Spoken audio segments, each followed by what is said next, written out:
Tonight's topic, we're going to be dealing with, it's a topic that will never grow old. It's not marriage, but is a topic with regards to our sons and our daughters, the teenagers. So the teenagers, today is your day, okay? Um, Tonight's topic is called Dealing with Monstrous Kids. Dealing with monstrous and evil children. That's tonight's topic, okay? Let's open up with the book of Psalms. Give me Psalms 127, verse 3. Psalms 127 and verse 3.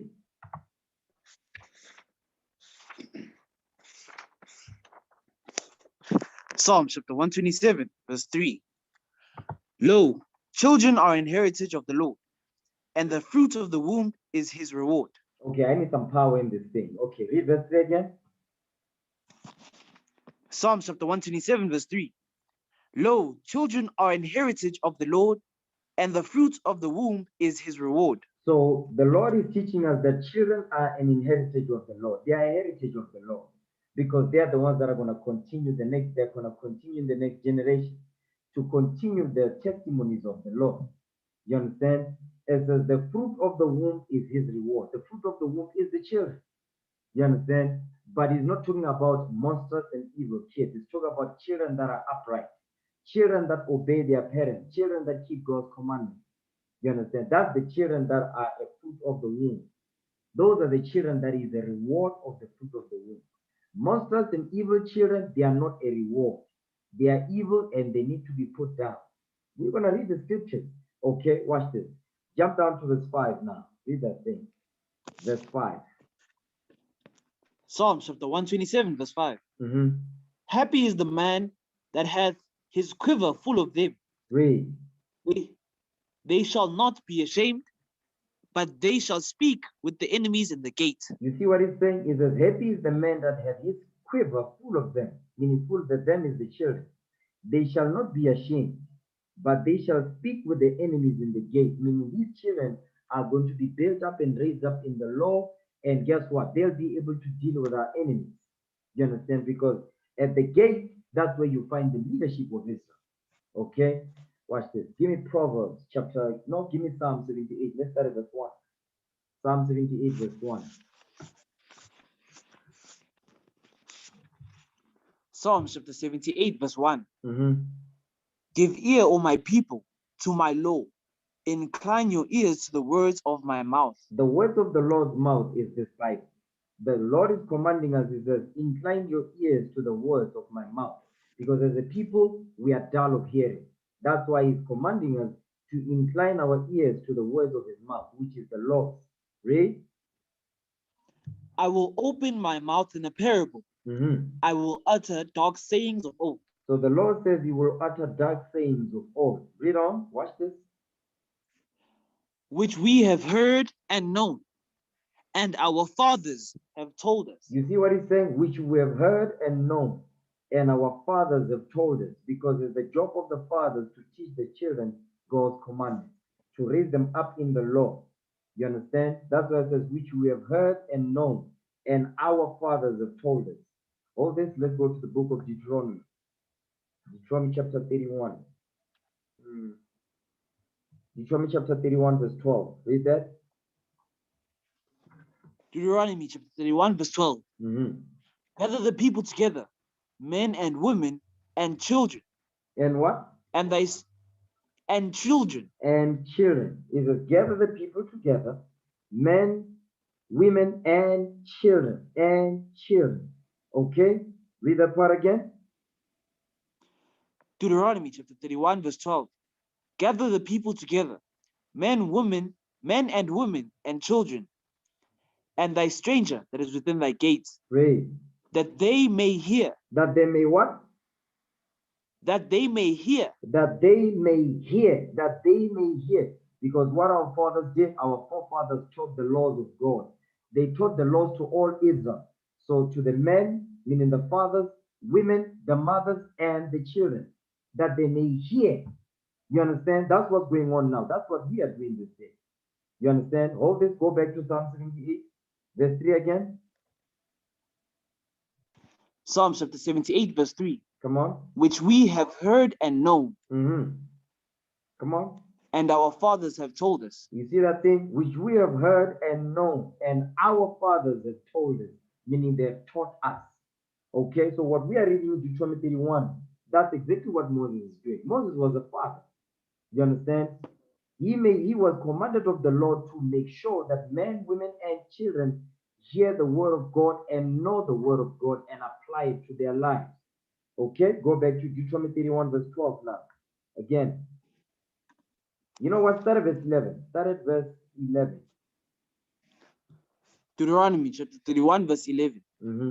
When all Israel is come to appear before the Lord thy God in the place which he shall choose, Mm-hmm. thou shalt read this law before all Israel in their hearing. You see what he's saying? Thou shalt read this law, not True Love magazine, okay?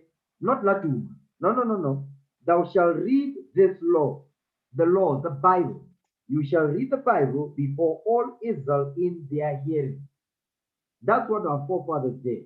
You understand? That's what the Most High commanded that the children know. They must hear and learn the law and apply it and know it. You understand? Come on. Verse 12. Gather the people together, men and women and children, and thy stranger that is within thy gates, that they may hear and Come that on. they may learn You see that thing? and fear. That they may hear and that they may learn. They must hear the word of God being read to them or taught to them. Okay? That they may learn, commit it to memory and apply it. You understand? Read on.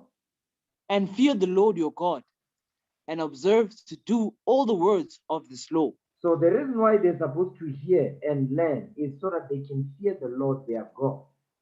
Because today children don't fear the Most High God. They don't fear God because the parents don't fear God. Why? Because the parents don't teach their children God's commandments. They don't teach that God kills. God doesn't love you no matter what. No. The Most High God puts children to death that are disrespectful and disobedient.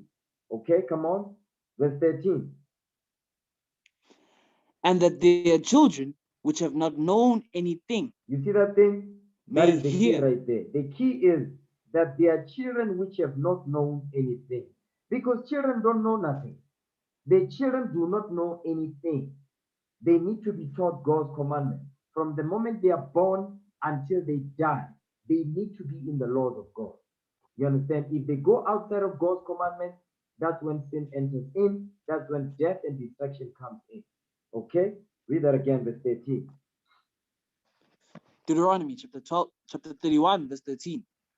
And that their children, which have not known anything, may hear and learn to fear the Lord your God, as long as ye live in the land, whither ye go over Jordan to possess it. You see that thing right there? So that means what? The children must be taught God's commandments 24/7. They must be what? They must be in the law. They must be in the law. Go back to Psalms now, 78, verse 3 again. Psalm chapter 78, verse 3. Mm-hmm. Which we have heard and known, and our fathers have told us. Because that's the job of the fathers to do that thing. The fathers, they teach, they keep the commandments, they teach the wife teaches the children. That's the order. Come on. We will not hide them from their children. We will not hide them from their children. Meaning what? When you don't teach God's commandments to your children, you are hiding the laws of God from your children. Because instead of teaching the children the laws of God, what is our brothers and sisters doing out there? What is the mothers doing out there? What is the fathers doing out there? They buy their children tablets, they buy their children smartphones, they buy their children Xboxes and PS3s. You understand? That's how they think they're showing their children love. No, you must buy your child the Bible. Okay? Sell the Xbox, sell the games, buy a Bible. Let your child sit down and read this book and apply that which is written. That is the job of a father, that's the job of a parent. Okay? Read that again. Verse 4. Psalm chapter 78, verse 4. We will not hide them from their children, showing to the generation to come the praises of the Lord and his strength and his wonderful works that he hath done. So that is the job. That is the reason why we're supposed to make sure that we don't hide the laws of God from our children. It's a showing to the generations to come the praises of the Lord, meaning the children after them, they must know the praises of the Lord. You understand? And his strength and his wonderful works that he has done. That is what our children need to know. Our children don't need to know nothing about Superman.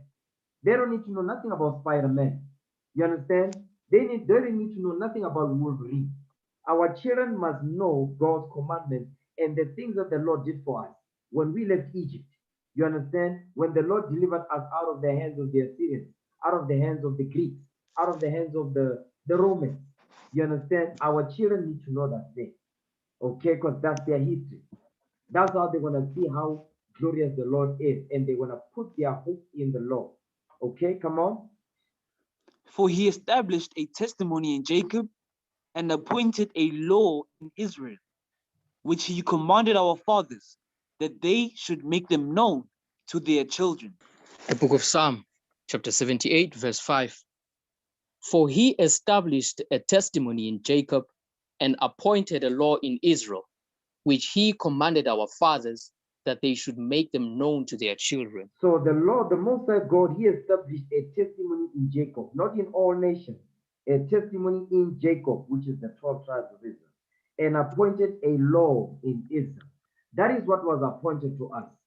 The Most High God appointed unto us a law and order, how to govern ourselves, how to order our families, how to raise our children according to the law, which he commanded our fathers that they should make them known to their children. That's why read verse 4 again. Read verse 4. Book of Psalms, chapter 78, verse 4. Come on. We will not hide them from their children. You see that thing? We will not hide them from their children. That's why go back to verse 5 again now. Verse 5. For he established a testimony in Jacob and appointed a law in Israel, which he commanded our fathers, that they should make them known to their children. You see that thing? The fathers are supposed to make known the laws of God to their children. That's why he's saying we will not hide them from their children. Okay, come on, verse 6. That the generation to come might know them, even the children which should be born, who should arise and declare them to their children. So now the children that are now, their job is to learn this Bible and apply it and follow commands.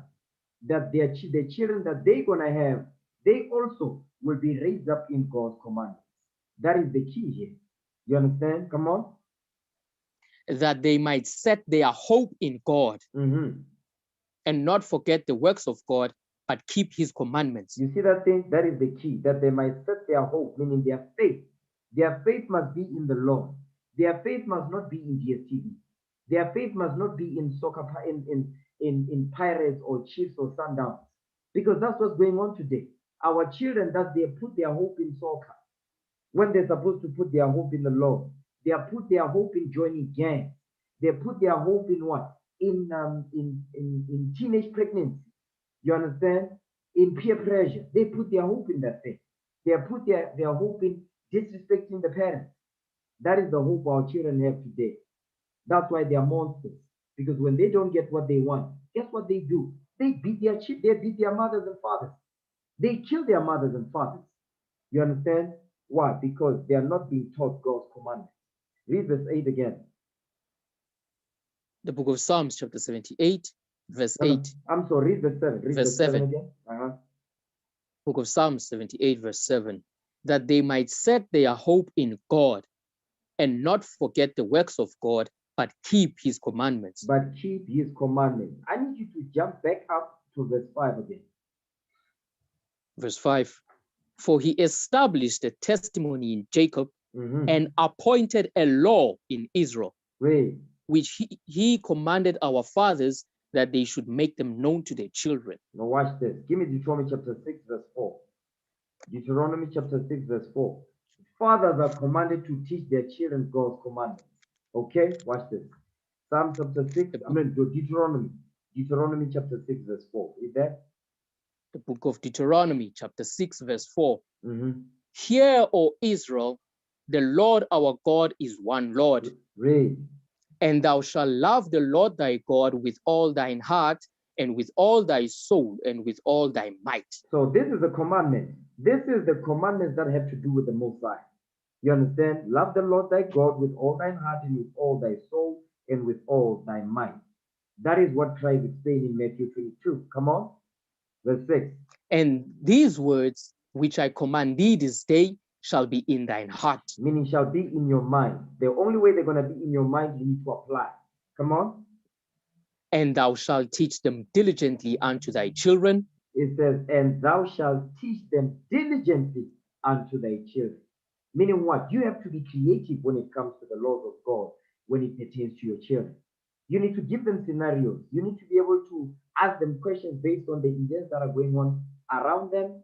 And if they are watching TV, whether it's whatever, something educational, they need to be able to know, okay, if somebody is stealing on TV, they need to be able to know where to go in the scriptures to see what does the Lord say about that.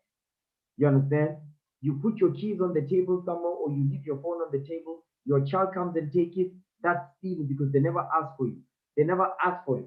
You understand? So now you need to be able to what? Correct and reprove them and show them, listen, this you are breaking the commandments. That's not yours. That don't belong to you.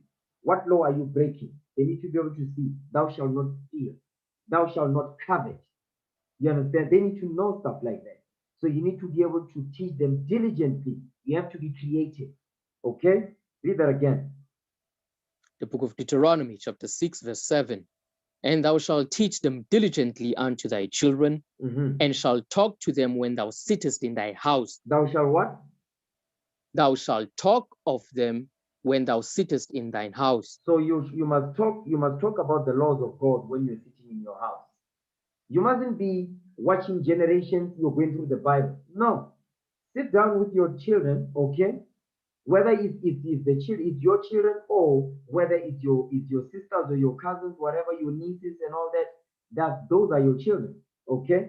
It says, you shall talk of them when thou sittest in thine house. When you sit down with your children, the conversation must be about God's commandments. You understand? Based on their conduct and based on things they must watch out for. And they must use the scriptures to be able to make decisions in their lives. You understand? Read on. And when thou walkest by the way. When thou walkest by the way, you go to the shops, you are going to the mall, you are in the taxi. That's what you must be conversating with your children about. You understand? If you've got a boy, if you've got a son, your job is to be able to what? To make sure that your son must know what a whore looks like.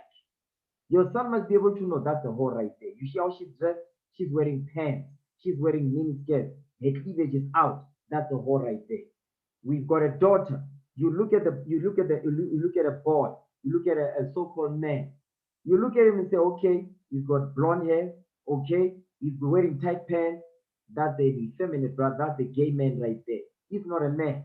You understand? His pants are sagging. He's smoking weed. That's not a man. That's a nigger. You understand? Your daughters must know these things. They need to be able to know the man according to the Bible. The daughters, the sons must also be able to know the woman, the righteous woman according to the Bible, and vice versa. And that can only happen if you sit down with your children and what? You explain these things to them.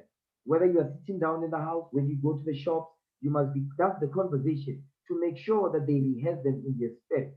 Okay, come on. And when thou liest down. When you go to sleep.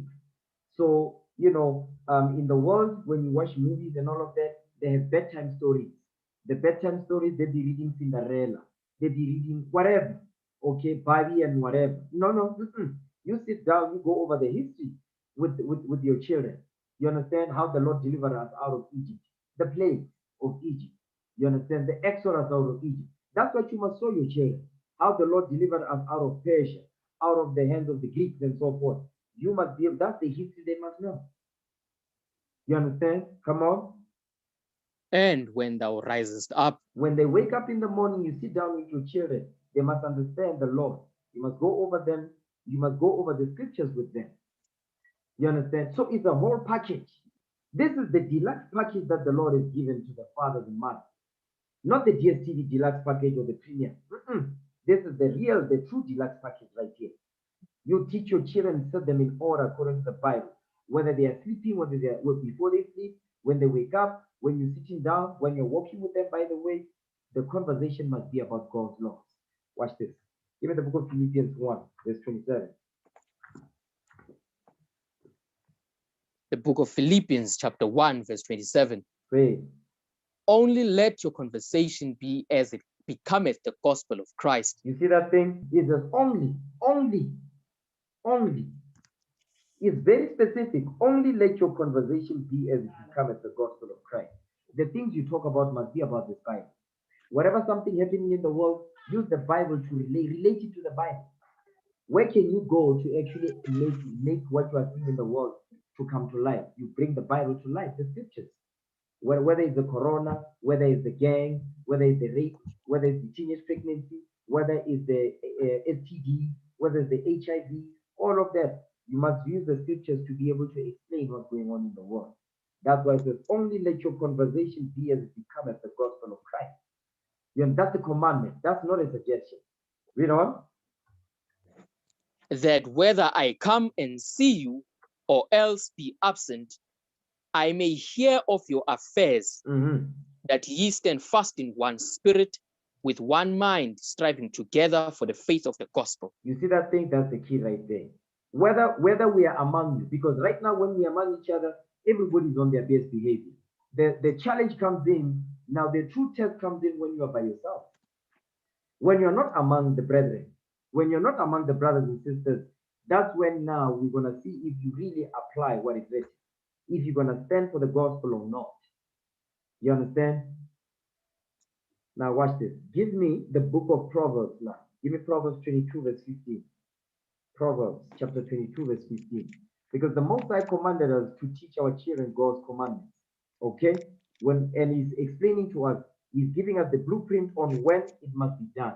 All the time. You understand? Whatever opportunity you find, use every opportunity to make sure that the children know the laws of God. Okay? Proverbs 22 verse 15. Watch this. The book of Proverbs, chapter 22, verse 15. Foolishness is bound in the heart of a child, but the rod of correction shall drive it far from him. So now what the Lord is really teaching us is that, watch this. Could you read verse 6? Then we're going to jump down. Read verse 6 for me. Proverbs chapter 22, verse 6. Train up a child in the way he should go, and when he is old, he will not depart from it. You see, when it says train up a child in the way in which he should go, the way in which that child must go is the laws of God. The way you train him is what we read in Deuteronomy chapter 6. The way you train the child, you teach him when thou liest down, when thou sittest in thine house, when thou liest down, when thou risest up, when thou walkest by the way. That's the time you're supposed to teach him. That's how you train him up or her up. When you do it 24/7, when they grow older, they're not going to depart from those ways. You understand? Jump down to verse 15 now. Proverbs 22, verse 15. Foolishness is bound in the heart of a child, but the rod of correction shall drive it far from him. So I want to deal with the first part of that verse. It says, foolishness is bound in the heart of a child. Foolishness. Give me that in 1 Samuel. 1 Samuel chapter 13, verse 13. Foolishness is bound in the heart of a child. Watch this. 1 Samuel chapter 13, verse 13. And Samuel said to Saul, thou hast done foolishly. What did he do? Thou hast done foolishly. Thou hast done foolishly. So the foolishness is going to be explained here. Come on. Thou hast not kept the commandment of the Lord thy God, which he commanded thee. You see that thing? Thou hast not kept the commandment of the Lord thy God, which he commanded thee. So the foolishness is sin. Because when you're not keeping God's commandment, what is that called? A sin. Sin. Sin. The breaking of God's laws. Sin. So when we go back to Proverbs now, 22 verse 15. Read that. Proverbs chapter 22, verse 15. Foolishness is bound in the heart of a child. Stop right there. Foolishness, sin. Sin is bound in the heart of a child. That's what the Lord is telling you. The child can be cute. Listen, they're the devil the Bible speaks of. Your job is to make sure that you drive those demons out. Just because they look cute, that don't mean nothing. The boy can be cute, the child, that don't mean nothing in the sight of the Most High. Because the Bible is telling you, it says foolishness, which is sin, is bound in the heart of that child, that daughter, that son. You understand? Is bound in their mind. Meaning you cannot separate sin from them. Your job is to drive it out. That's why it says, but the rod of correction shall drive it far from him. We're going to deal with that later on. Okay, give me Genesis 8, verse 21. Genesis chapter 8, verse 21. Genesis chapter 8, verse 21. Mm-hmm. And the Lord smelled a sweet savor, and the Lord said in his heart, I will not again curse the ground anymore for man's sake, for the imagination of a man's heart is evil from his youth. What did he say? For the imagination of man's heart is evil from his youth. You see what the Lord is saying? It says, because the imagination of man's heart, the imagination of man's mind is evil from his youth. From the time they pop out of their mother's womb, evil. Your job is to drive the evil out. That foolishness is bound with them from the moment they are born. You understand? That foolishness is bound with them. Your job is to recognize there is know that the evil is there, recognize it, purge it out. You have to force it out. You have to sit on them. If you don't sit on a child, you have to sit on their neck. You have to sit on their behind until the evil is gone. Because if you don't, that evil will destroy them. Before it destroys before the evil destroys them, it's gonna infect everybody in the house. You understand? Read that part again. For the imagination. For the imagination of man's heart is evil from his youth. Mm-hmm. Neither will I again smite any more everything living as I have done. Watch that. Give me the book of Ecclesiastes now, chapter 9, verse 3. Let me show you how deep this goes. Okay? It says, the imagination of man's heart is evil. Evil from his youth. Okay? From a child. Ecclesiastes 9, verse 3.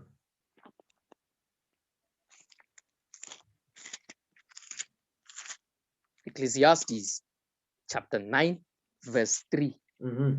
This is an evil among all things that are done under the sun. Come on. That there is one event unto all, Mm-hmm. yea, also the heart of the sons of men is full of evil. Is what? Is full of evil. You see, it's not saying half evil. No. It says, also the heart of the sons of men is full of evil. When you pour water into a glass, and you make sure that the glass is full, it's full to the brim. That's the level of evil the Lord says is bound in the heart of a child. Full of evil. Okay, come on.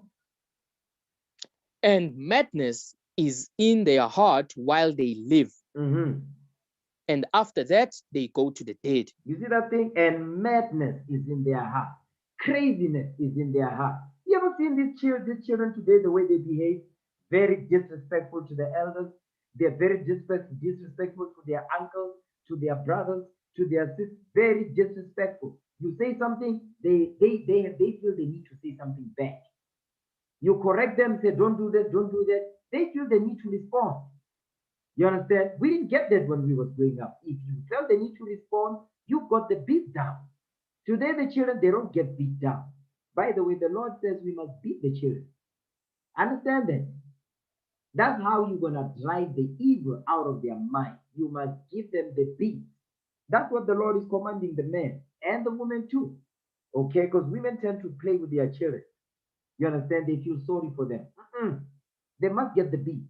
Okay? Read verse 3 again. Ecclesiastes chapter 9, verse 3. Come on. This is an evil among all things that are done under the sun, that there is one event unto all. Come on. Yea, also the heart of the sons of men is full of evil, and madness is in their heart while they live. And after that, they go to the dead. You see that thing? Give me Proverbs chapter 20, verse 11. Proverbs chapter 20, verse 11. Proverbs chapter 20, verse 11. Even a child is known by his doings, whether his work be pure and whether it be right. You see what the Lord is saying? Is that the child is known by his doing. Meaning what? You can tell just by the child, the way they behave, what type of person they are, and what type of person they will become. You can tell that's the demon right there. You can tell that one when they grow up, they are going to be righteous. You can tell because they're growing in the law. It says a child is known by their doing. You can tell that thing. Okay? So your job is to recognize the evil and push it out. You need to patch that. Don't play with the child. Don't be playing with the teenagers. Okay? If you play with these teenagers, guess what they're gonna be doing? You're gonna be emboldening them in their evil, and they're gonna continue because they're gonna think, don't nobody can tell me nothing. I do whatever I want. They need to be what? You need to sit on their behind. That's the only way they're gonna get right. You understand? Verse 11 again. Proverbs chapter 20, verse 11. Even a child is known by his doings, whether his work be pure and whether it be right. Now watch this. Go back to Proverbs 22 now, verse 15. Proverbs 22, verse 15. Book of Proverbs chapter 22, verse 15. Foolishness is bound in the heart of a child, but the rod of correction shall drive it far from him. You see, that's the part I want to deal with now. It says, but the rod of correction shall drive it far from him or her. Because you understand that foolishness, sin, evil is bound in the mind of that child. Your job is to use the rod of correction to drive that evil out of their spirit. You understand? And it's a daily thing. Deuteronomy chapter 6, verse 7 tells you exactly how you must do it and when. All the time. You understand? Don't give them a break. Always make sure that you sit on their behind all the time until they get it, until it registers in their mind. Okay? Watch this. Read that part again. It says, but the rod of correction shall drive it far from him. Let's deal with the rod of correction, because first and foremost, the rod of correction is this Bible. Give me Psalms chapter 23, verse 4. Psalms 23, verse 4. The book of Psalms chapter 23, verse 4. Yea, though I walk through the valley of the shadow of death, I will fear no evil, for thou art with me, thy rod and thy staff, they comfort me. So thy rod and thy staff, they comfort me. The rod of the Lord and the staff of the Lord is what gives us comfort. Because the rod is a stick, it's used for correction. Okay, the staff is used for support. That's what's supposed to comfort us. All right, watch this. Give me Romans 15, verse 4. It says, thy rod and thy staff, they comfort me. Today, we're not going to deal with the staff so much. We're going to deal with the rod. Okay? Romans chapter 15, verse 4. The book of Romans, chapter 15, verse 4. For whatsoever things were written aforetime were written for our learning, that we through patience and comfort of the scriptures might have hope. So that rod of correction, which is what David is talking about here, is what? Is the Bible, the scriptures, comfort of the scriptures. The scriptures is what's going to what? Is what's going to correct the child. You understand? First and foremost. Okay? The Bible, the scriptures, the law. Watch this. Give me Proverbs 29. Proverbs 29, verse 15. The book of Proverbs, chapter 29, verse 15. The rod and reproof give wisdom, but a child left to himself bringeth his mother to shame. He says, the rod and reproof give wisdom. The rod is the Bible. Okay? The rod is the Bible. It says the rod. Read that part again. Let me catch it. Proverbs chapter 29, verse 15. The rod and reproof give wisdom, but a child left to himself bringeth his mother to shame. So now the second part of understanding of the rod is talk about what? Tuba, the stick, shambok. You understand? That's what this is going into. The rod and reproof give wisdom. Guess what? You need to beat them with a stick, okay? And reprove, you tell them why you are doing it. That's the reproof right there. You must give them the beat down and tell them why they are getting the beat down. They need to know why this is happening to them. That's why the Lord says, the rod and reproof give wisdom. Because if you smack them with a stick, okay, and you tell them why they are doing it, guess what's going to enter into their mind? Wisdom. Because they're going to fear what's going to happen the next time. You understand? Read that again, verse 15. Proverbs chapter 29, verse 15. Mhm. The rod and reproof give wisdom, but a child left to himself bringeth his mother to shame. So we're going to deal with that last part later on when it says, but a child left to himself bringeth his mother to shame. The rod and reproof give wisdom. Give me Proverbs 23 now, verse 13. Proverbs 23, verse 13. Watch this. This is how you suppose. This is, you remember the scripture says, the rod is for correction. You understand? It's used for correction. Now, the Lord is going to teach us how must we do it? Because the Lord in the Bible, you'll never read about a timeout. That the child is getting a timeout. The child is getting a curfew. You understand? No. There's no such in the Bible. That's what white people do. No, he's getting a curfew. What do they call it? All that, is in detention. That's what they do it in the new schools now. Detention.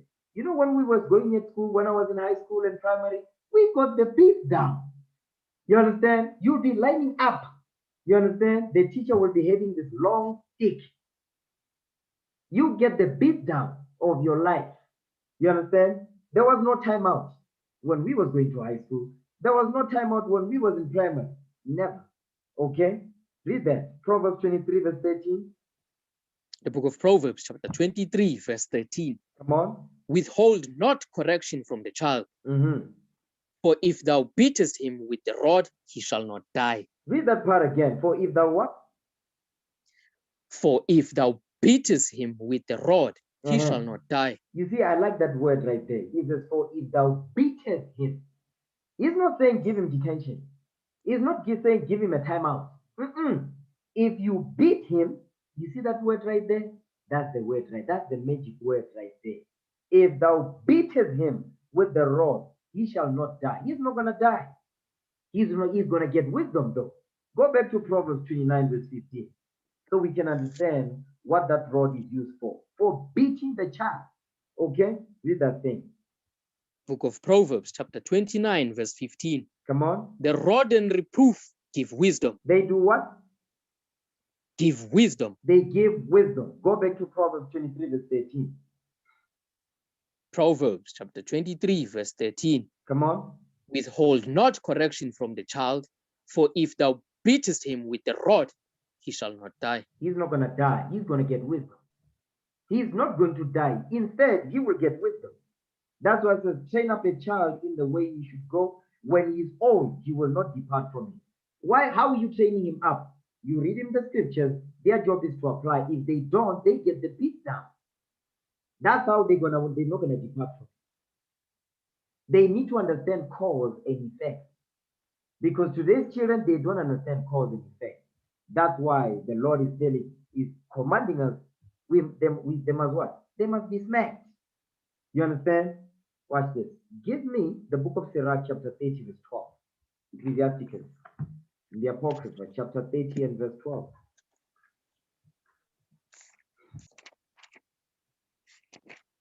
The book of Ecclesiasticus, chapter 30, verse 12. Mm-hmm. Bow down his neck while he is young, Come on. and beat him on the sides while he is a child, You see that thing? lest he wax stubborn. So the key is to bow down his neck while he is young. That's why it's important for children to be taught from the moment they pop out of their mother's womb. Your job is to teach them. You understand? Don't wait until they get older. You understand? That's why it says bow down his neck while he is young. I'll give an example of that. For instance, you see a lot of the times you've got brothers, you've got brothers and or sisters. They've got nieces, they've got baby sisters, they've got younger brothers, they've got brothers in their houses and all of that. Guess what's not happening today in the black community, in the Israelite community? The older brother will be talking to the younger brother or the younger sister. The younger sister is not going to say yes, sir, when he talks to the brother. When she talks to her brother, she's not going to do that. You understand? the level of disrespect.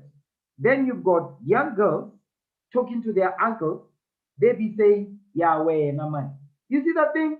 Some evil stuff. They need to be smacked. You understand? You talk to your older sister? Yes, ma'am.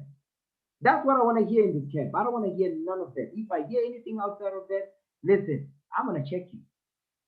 You understand? I'm going to sit on you. I don't want to hear none of that. Children, they talk to those that are older than them. Yes, ma'am. You understand? If it's a sister. Yes, sir. If it's a brother. If I hear anything outside of that, you gonna get it. Don't get it twisted.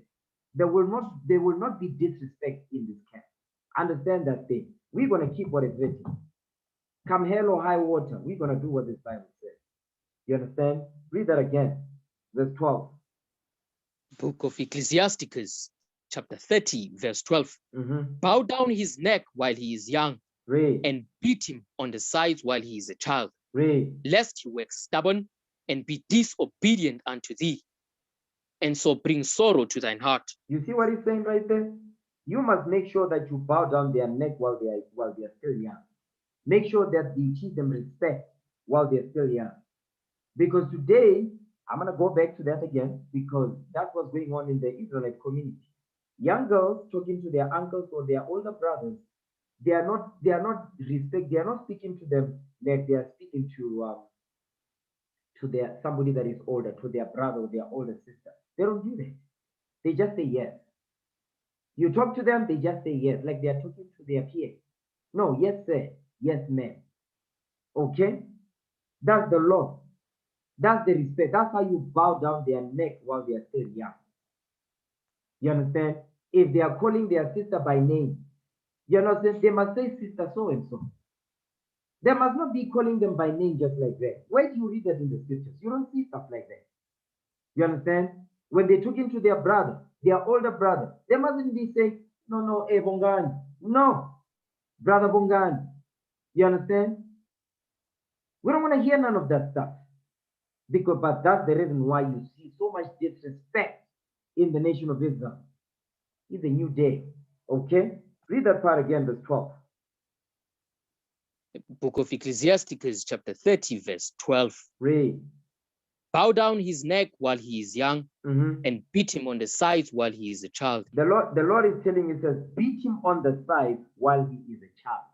Meaning what? You smack them on the side using the stick, the rod. You understand? Shambok. Make sure they get it. Make sure they get it. That's why it says, beat him on the side while he's a child. Lest he wax stubborn. Because if you don't do that, they're going to grow stubborn. Because guess what? You decided to allow the seed of evil to grow in their mind. Now, the day when you correct them, now they're surprised. Wait a minute, I'm confused. You see children that don't get corrected. When they get corrected, they are surprised. What's going on? Why is he talking to me like this? Because you're not used to being corrected. You're not used to being checked. You're not used to being smacked. That's why when correction comes, you wax stubborn. You want to respond. You respond like you're talking to your peer. You understand? Because when you do it in the house, a lot of the times you get away with it. But guess what? Because you don't get smacked in the house. When you go out, when you meet people that don't know you, and you do that with them, guess what will happen? They will beat you. They don't know you. They might kill you. But children don't think like that because they're kids. They are dumb. They are stupid. They need to be taught wisdom. You understand? Watch this. Give me the book of Proverbs, chapter 13, verse 24. Proverbs, chapter 13, verse 24. Watch this. The book of Proverbs, chapter 13, verse 24. Read. He that spareth his rod hateth his son, Mm-hmm. but he that loveth him chasteneth him with bad times. So he chasteneth him betimes. Betimes meaning all the time. So it says, he that spareth his rod hateth his son. Meaning what? When you don't correct your son or your daughter or your baby sister, your younger brother, if you don't correct them, guess what? You don't love them. You don't love them. Because if you don't do it in the house, the world is going to do it. The police is going to do it. The gang member is going to do it. The drug dealer is going to do it. That's what's going to happen if you don't correct them. Okay? But he that loveth him chasteneth him betimes, meaning all the time. You must sit on their behind. Okay? Watch this. Give me Sirach 30, verse 1. Ecclesiasticus. We're dealing with to make sure that their children do not be left by themselves. We're going to go back to that. What I'm going over is the Most High God has commanded fathers to teach their children. That's what we're going over. You understand? Sirach chapter 30, verse 1. Read that. The book of Ecclesiasticus, chapter 30, verse 1. Mm-hmm. He that loveth his son causeth him oft to feel the rod, Mm-hmm. that he may have joy of him in the end. You see what the Bible is saying? It says, he that loveth his son causeth him oft, meaning all often, to feel the rod. You must give him the beat. Okay? That he may have joy of him in the end. Because when he grows older, he's gonna what? He's gonna remember all the lessons that he was taught, all the beat down that he got. And what did they give him? Wisdom. That's why it says the rod and reproof give wisdom. But a child left to himself, they will bring their mother to shame. You understand? Read. He that chastiseth his son shall have joy in him, and shall rejoice of him among his acquaintance. You see what he's saying? He that chastises his son. So if you chastise your son or your daughter, it says you're gonna have joy of it. Because guess what? What is the joy? It's because the child know how to follow instructions. You tell them do this, they get it done. You don't need to be following up with them, finding out. No, they do it, they get it done. You look at what they've done, they do it exactly because why? The key to success is following instructions. The key to success is following instructions. Follow the instruction, and guess what? When you execute, you are not confused. You are not confused. But the child that is stubborn, when you give instruction, they are not listening. They are angry because why? They hate the fact that they are being corrected or being told what to do. So when it's time for them to apply, they don't apply. They just do whatever the hell they want. You understand? Guess what? That's the recipe for failure. Even in life, they're gonna fail. You understand? Read that again, verse 2. The book of Ecclesiasticus, chapter 30, verse 2. Mm-hmm. He that chastiseth his son shall have joy in him, and shall rejoice of him among his acquaintance. Among his acquaintance, among those that know him. So your acquaintances, guess what? You're gonna have what? He says you're gonna rejoice of him among his acquaintance. Meaning your acquaintances. Give me 1 second. All right. I'm sorry. Read that again. Verse 2. The book of Ecclesiasticus, chapter 30, verse 2.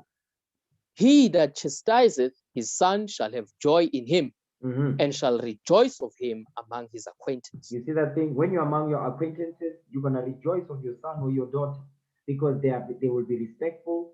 They are going to greet the people with respect. You understand? They are not going to be because you ever noticed in the black community, if you wanna really see if the children are in order, just invite people to your house. You're gonna really see how if your children are in order or not. Once you invite people to your house, the children will be doing what? If the children that are out of control, you're gonna see them moving up and down, passing between the gaps. They'll be making noise, sitting there doing, getting snacks. You understand? Where you have to be correcting them all the time. Because why? You don't set the house in order. You understand? They'll be doing just evil stuff before your guests, your acquaintances. But those children that are taught the right way, guess what they're gonna do? There's guests coming to the house, guess what they do? If they'll be passing, they'll come and greet with respect. And after that, you're never gonna see them. They disappear, they go at the back, they mind their business, the things that they are commanded in the house to do. They'll be busy with their chores and all that. Those are children that are in order. They are not idle. They know exactly what they're supposed to do and when to do it. So, like I said, that's why here, read that again. It says, and shall rejoice. Read that part. And shall rejoice of him among his acquaintance. You see that thing? Read on. Verse 3. He that teacheth his son grieveth the enemy, Mm-hmm. and before his friends he shall rejoice of him. Because it says, he that teacheth his son grieveth the enemy. Because the job of the enemy is to do what? Is to destroy our sons and our daughters. That's why today, everywhere you go in the auctions, whether you go to ShopRite, whether you go to Pick and Pay or Spa or Boxer, there's always a box of condoms everywhere. Why? Because they are giving our sons and daughters, teenagers, license to have sex. That's what the condom is there for. The condom was designed to give our sons and daughters license to have sex. Okay? So, but when you teach your sons and daughters to keep their legs closed, their daughters to keep their legs closed, to open the Bible, guess what? You grieve the enemy, because those condoms are not going to do what they are designed to do, to make sure that our teenagers, our daughters, they fall pregnant. You understand? Young boys and young girls have sex, have abortion. It's going to prevent all that, because that's what the enemy wants. You understand? Come on. Verse 4. Though his father die, yet he is as though he were not dead. For he hath left one behind him that is like himself. You see that thing? It's as though his father died. If the father dies, it will be as if the father is not even dead, because the son or the daughter, they're going to behave and conduct themselves according to what their father taught them. You understand? That's an honor right there. Give me that in Sirach chapter 11. Watch this. Sirach 11 verse 28.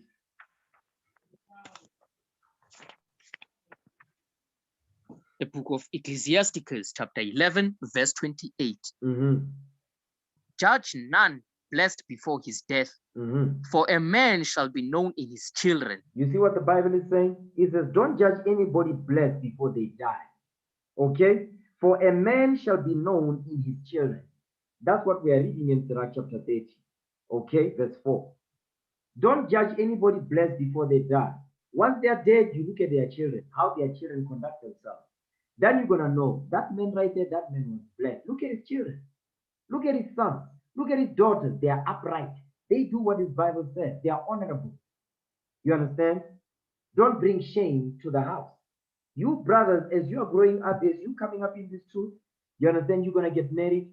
You better make sure that you set your house in order. You understand? Do not allow your children to bring shame to your house. That will be a shame. You understand? Watch this. Go back to Sirach 30 verse 4. Ecclesiasticus chapter 30 verse 4. Though his father die, yet he is as though he were not dead. Come on. For he hath left one behind him that is like himself. You see that thing? He has left one behind him like himself. Next verse. While he lived, he saw and rejoiced in him.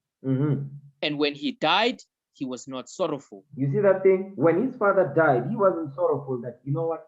Whew, the type of child that I raised, that was the devil the Bible speaks of. The father's not going to think like that. Why? Because he saw, he says, while he lived, he saw and rejoiced in him. Why? Because he walked after his footsteps. Because what was his footsteps? The laws of God. That was the footsteps. You understand? Come on.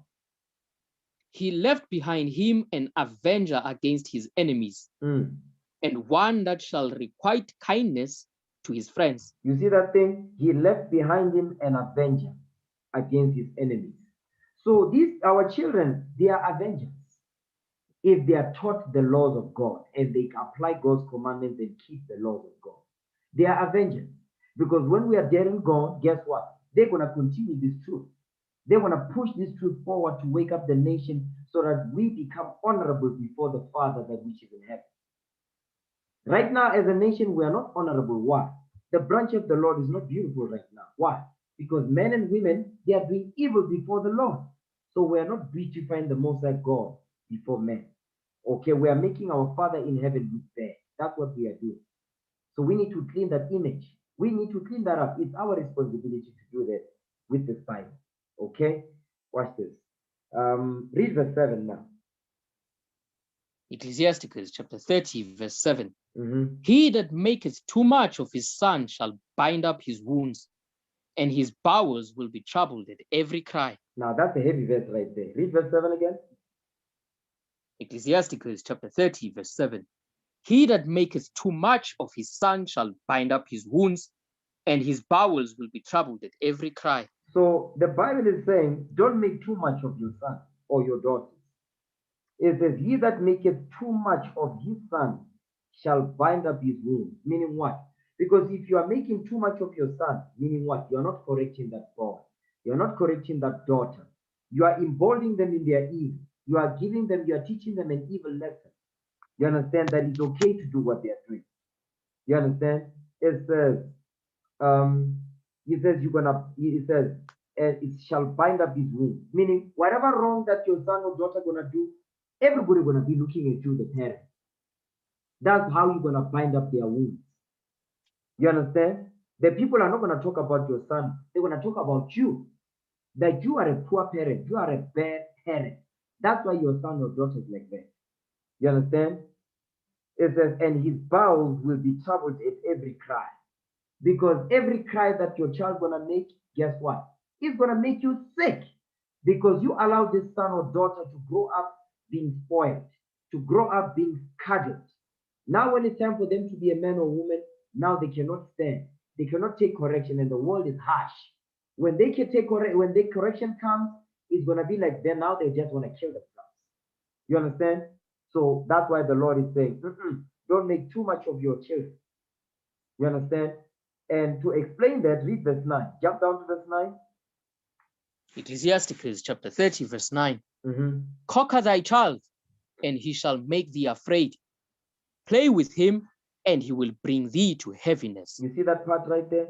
It says, conquer thy child. To conquer thy child means to do what? To cuddle them, spoil them. It says, spoil your child, and he shall make thee afraid. Because now you're going to get to a point where you are even afraid to go and correct. You are afraid to go and correct your child. Whether it's your sister, your brother, you are going to be afraid. Because why? Their child is spoiled. Don't nobody correct them. You understand? So now it puts fear on those that are older than him to correct him. Those that are older than him to correct them. You understand? Conquer thy child, and he shall make thee afraid. Play with him, and he will bring thee to heaviness. You always, when your child's name comes up, guess what? Your mind is going to be in heaviness. You understand? You're going to be wishing that child was not even born. You understand? Because of evil they are. Why? Because you taught them an evil lesson. You left that child to themselves. You never corrected them. Okay? Watch this. Keep reading. Read verse 10 now. Watch this. Verse 10. Laugh not with him, lest thou have sorrow with him, and lest thou gnash thy teeth in the end. You see what it's saying? So to conquer thy child, it's letting you know. Verse 7, 9, and 10 is explaining the same thing. Laugh not with him, lest thou have sorrow with him. Because if you laugh at their follies, right? You don't correct, you wink at their evil. Guess what? Lest thou is what? Lest thou have sorrow with him. Because guess what's going to happen? If you are laughing with them, when they do evil and they find themselves in trouble, you're going to what? You're going to sorrow with them. You're going to be feeling sorry for them. You're supposed to tell them that's what you get for being evil. I'm surprised that you're not even dead. That's what you must tell your children. The hell is this? You must tell them, listen, I'm surprised you're not dead. Okay, I'm surprised. So that's how they need to understand that, listen, you don't give a damn about their feelings. You must tell them, listen, what you're doing right there, you and I are going to have problems. They need to know. Wherever they at, your voice needs to ring in their head. That voice must be what is written in this book. So that wherever they are, when they're about to make some evil decisions, your voice will be ringing. Say, you know what? If I do this and I get home, I'm going to be in trouble. They need to know that. They need to be in fear. Let me tell you, let me say that again. They need to be in fear. The first thing that the Lord wants from us is to fear him. It's not to love him. It's to fear him. That's the first thing the Lord requires from us. Fear. Okay? Read that again. Verse 10. Ecclesiasticus chapter 30, verse 10.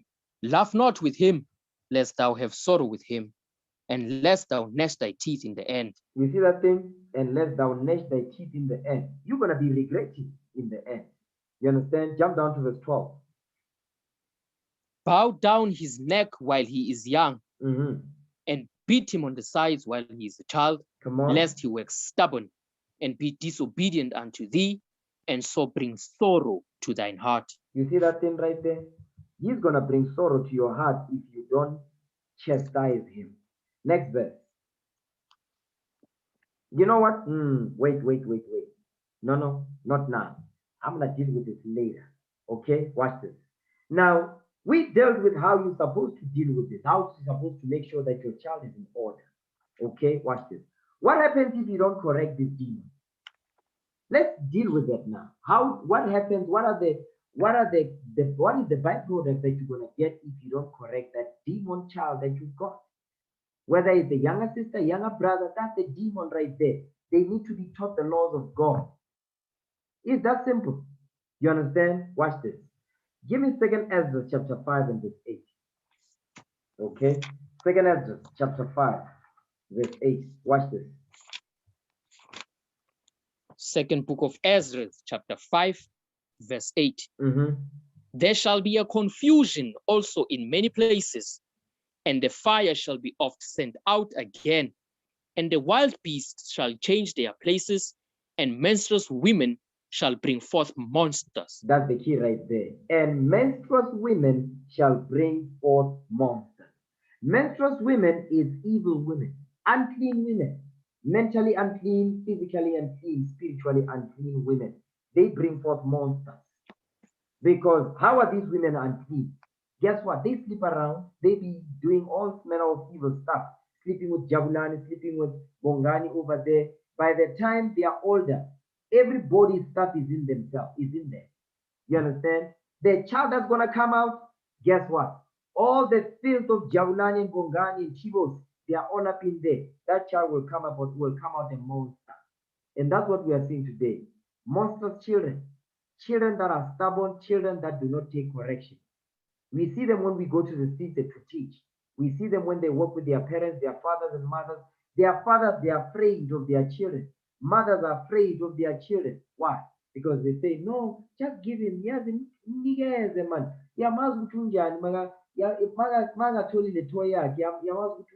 That's the monster right there. And you see grandmothers making sure that you ever notice in the black community, there's always that brother in the house. He doesn't want to get a job. He smokes weed. He drinks. There's the grandmother. The grandmother, whenever they get their money, the grant money, they always make sure, yes, this one is for manja. Yes, make sure to manja, so that the manja doesn't go out. Don't think I'm crazy. I'm talking, these are facts. You understand? Make sure to manja uthola kufanele simnikeze imali yokubhema. Yamazi ukuthi unjani manga ithola. Grandmothers, menstruous women, read that part again. And menstruous women shall what? And menstruous women shall bring forth monsters. And menstruous women shall bring forth monsters. Give me the book of Isaiah chapter 3 verse 12. Isaiah chapter 3 verse 12. The book of Isaiah, chapter 3, verse 12.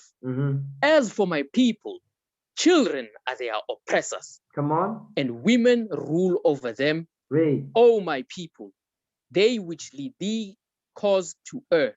Cause thee to err. So cause he's thee saying, to err. As for my people, as for the children of Israel, because that's who God's people are, the children of Israel.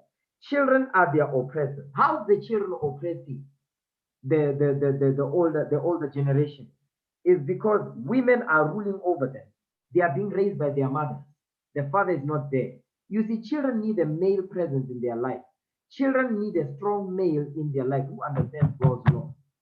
And man that's going to set the young men and the young women in order. You understand? That's why it says women rule over them. Because the women, they raise the children. If there's a boy, they're going to raise this boy to be effeminate, to be all in their feelings. This boy is going to grow up being very weak in the spirit. Many of them, they become gays. Many of them become thugs, or many of them become homo thugs. That's one of the three options they become. They join gangs because what? They don't know how to deal with conflict. Anything small happen already, they pull out a gun, they pull out a knife. Because what? They're emotional. They don't know how to deal with, they don't know how to deal like men because they are not men. Why do you think all the killing of the gang members and all that is because those are children, that they are in their emotions and feelings. They are raised by their mothers. You understand? That's why they become effeminate, gays.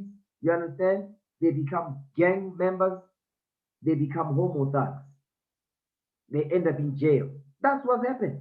That's what's going on this day. Okay? It says, women rule over them. That's the menstruous women in 2nd Ezra 5 and 8. O my people, they which lead thee, meaning the men, the boys that are led by their mothers, cause them to err. They're going to cause you to sin and destroy the way of their path, because the way of the young man's path must be dictated by the father. The way of a young woman's life must be dictated by the father, and the mother will take the infection from the father and dispense it down. Make sure that the children obey that which the father has brought out. That's the order. That's how families get built. That's how the nation gets built. You understand? Strong men and women keeping God's commandments, strong marriages. That's how the children are going to grow up being what? Strong-minded and sober-minded because of that thing. Read that part again, verse 12. Book of Isaiah, chapter 3, verse 12. As for my people, children are their oppressors, and women rule over them. It says, children are their oppressors. Let me show you how they oppress. Jump up to verse 4. Isaiah chapter 3, verse 4. And I will give children to be their princes, and babes shall rule over them. That's what's going on today. Children, it says, children shall be their princes, and babes shall rule over them. That's why the children are oppressing the older men today, the older women, their mothers, their grandfathers and grandmothers. That's what children are doing today. You see young girls beating their mothers. You see young girls beating their grandmothers. We hear horror stories in the community. Just read Daily Sun, you see that stuff. You understand? Read on, verse 5. And the people shall be oppressed, everyone by another, and everyone by his neighbor. Read. The child shall behave himself proudly against the ancient, and the base against the honorable. He says the child shall behave himself proudly against the ancient. Meaning what? The children are going to be disrespectful to the older ones. That's what's going on today. Like I mentioned, that's not going to go down in this camp. Understand that thing. If I see something go down like that, you're going to get it. We will not tolerate disrespect. That's not going to happen. We keep what is written in this Bible. Understand that thing. That's how the nation is going to be built. You understand? Read that part again. The child shall what? The child shall behave himself proudly against the ancient, and the base against the honorable. Watch this. Give me the book of Ecclesiasticus now, chapter 30 and verse 8. He says, the child shall behave themselves proudly against the ancient. Sirach chapter 30 and verse 8. The book of Ecclesiasticus, chapter 30, verse 8. And horse not broken becometh headstrong, and the child left himself will be willful. You see that part there? It says, a horse not broken become headstrong. You ever seen a horse? They train horses from the time when they are what? They are at the age where they can be directed and all that, so that they can what? They can ride and all whatever. They train them from at a very early age, horses. You see what it even says, a horse not broken become headstrong. Meaning what? You're gonna say, because you use the bridle and all of that to direct it, to guide it, he's gonna, although the bridle is gonna be painful in his mouth, he's still gonna go the opposite direction. So if you look at a horse and a donkey as well, if a donkey is not raised up the right way, those that are dealing with animals and all that, donkeys. Let me show a donkey. A donkey is so stubborn, right?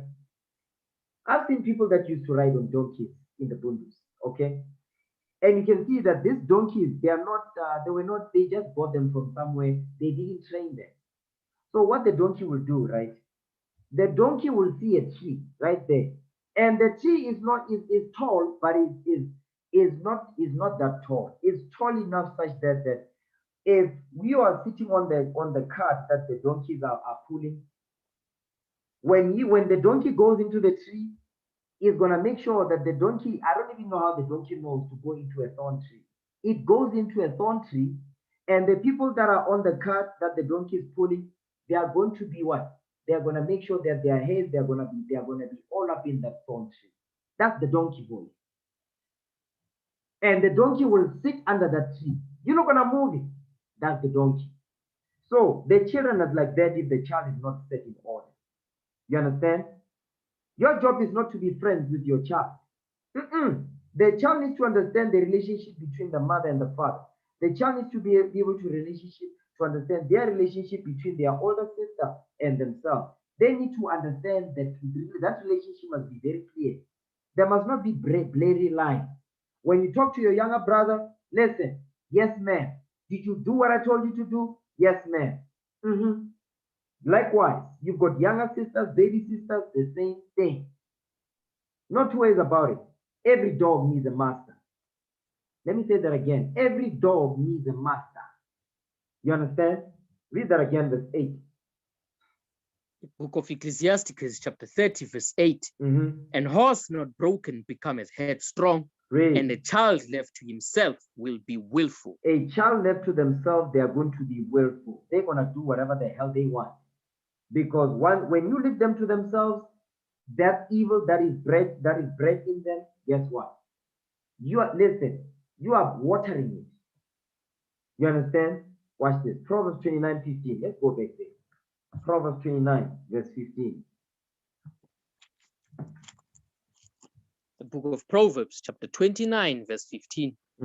The rod and reproof give wisdom, but a child left to himself bringeth his mother to shame. You see that thing? So if you leave the child to themselves, you don't correct them, you're gonna breed monsters. Monstrous children. You understand? You're gonna bring forth monsters. Disrespectful children if you don't correct them. Because if you don't get them the right way, if you don't check them according to the scriptures, make sure that you are always on them. Guess what? It says, but a child left to himself bringeth his mother to shame.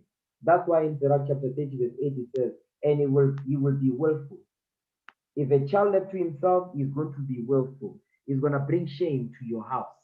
Watch this. Give me Sirach 33, verse 27. Ecclesiasticus. Chapter 33, verse 27. The book of Ecclesiasticus, chapter 33, verse 27. Send him to labor, that he be not idle, for idleness teacheth much evil. You see that thing? You leave that child by themselves. It says idleness teacheth much evil. So the evil that is already in their mind, guess what? Is going to grow. Is going to multiply. That's why it says, for idleness teacheth much evil. Because when they are sitting and doing nothing, what do you think these teenagers are doing? What do you think they are doing? Because today they've got smartphones. What do you think they are doing on social media? They are posting naked pictures of themselves.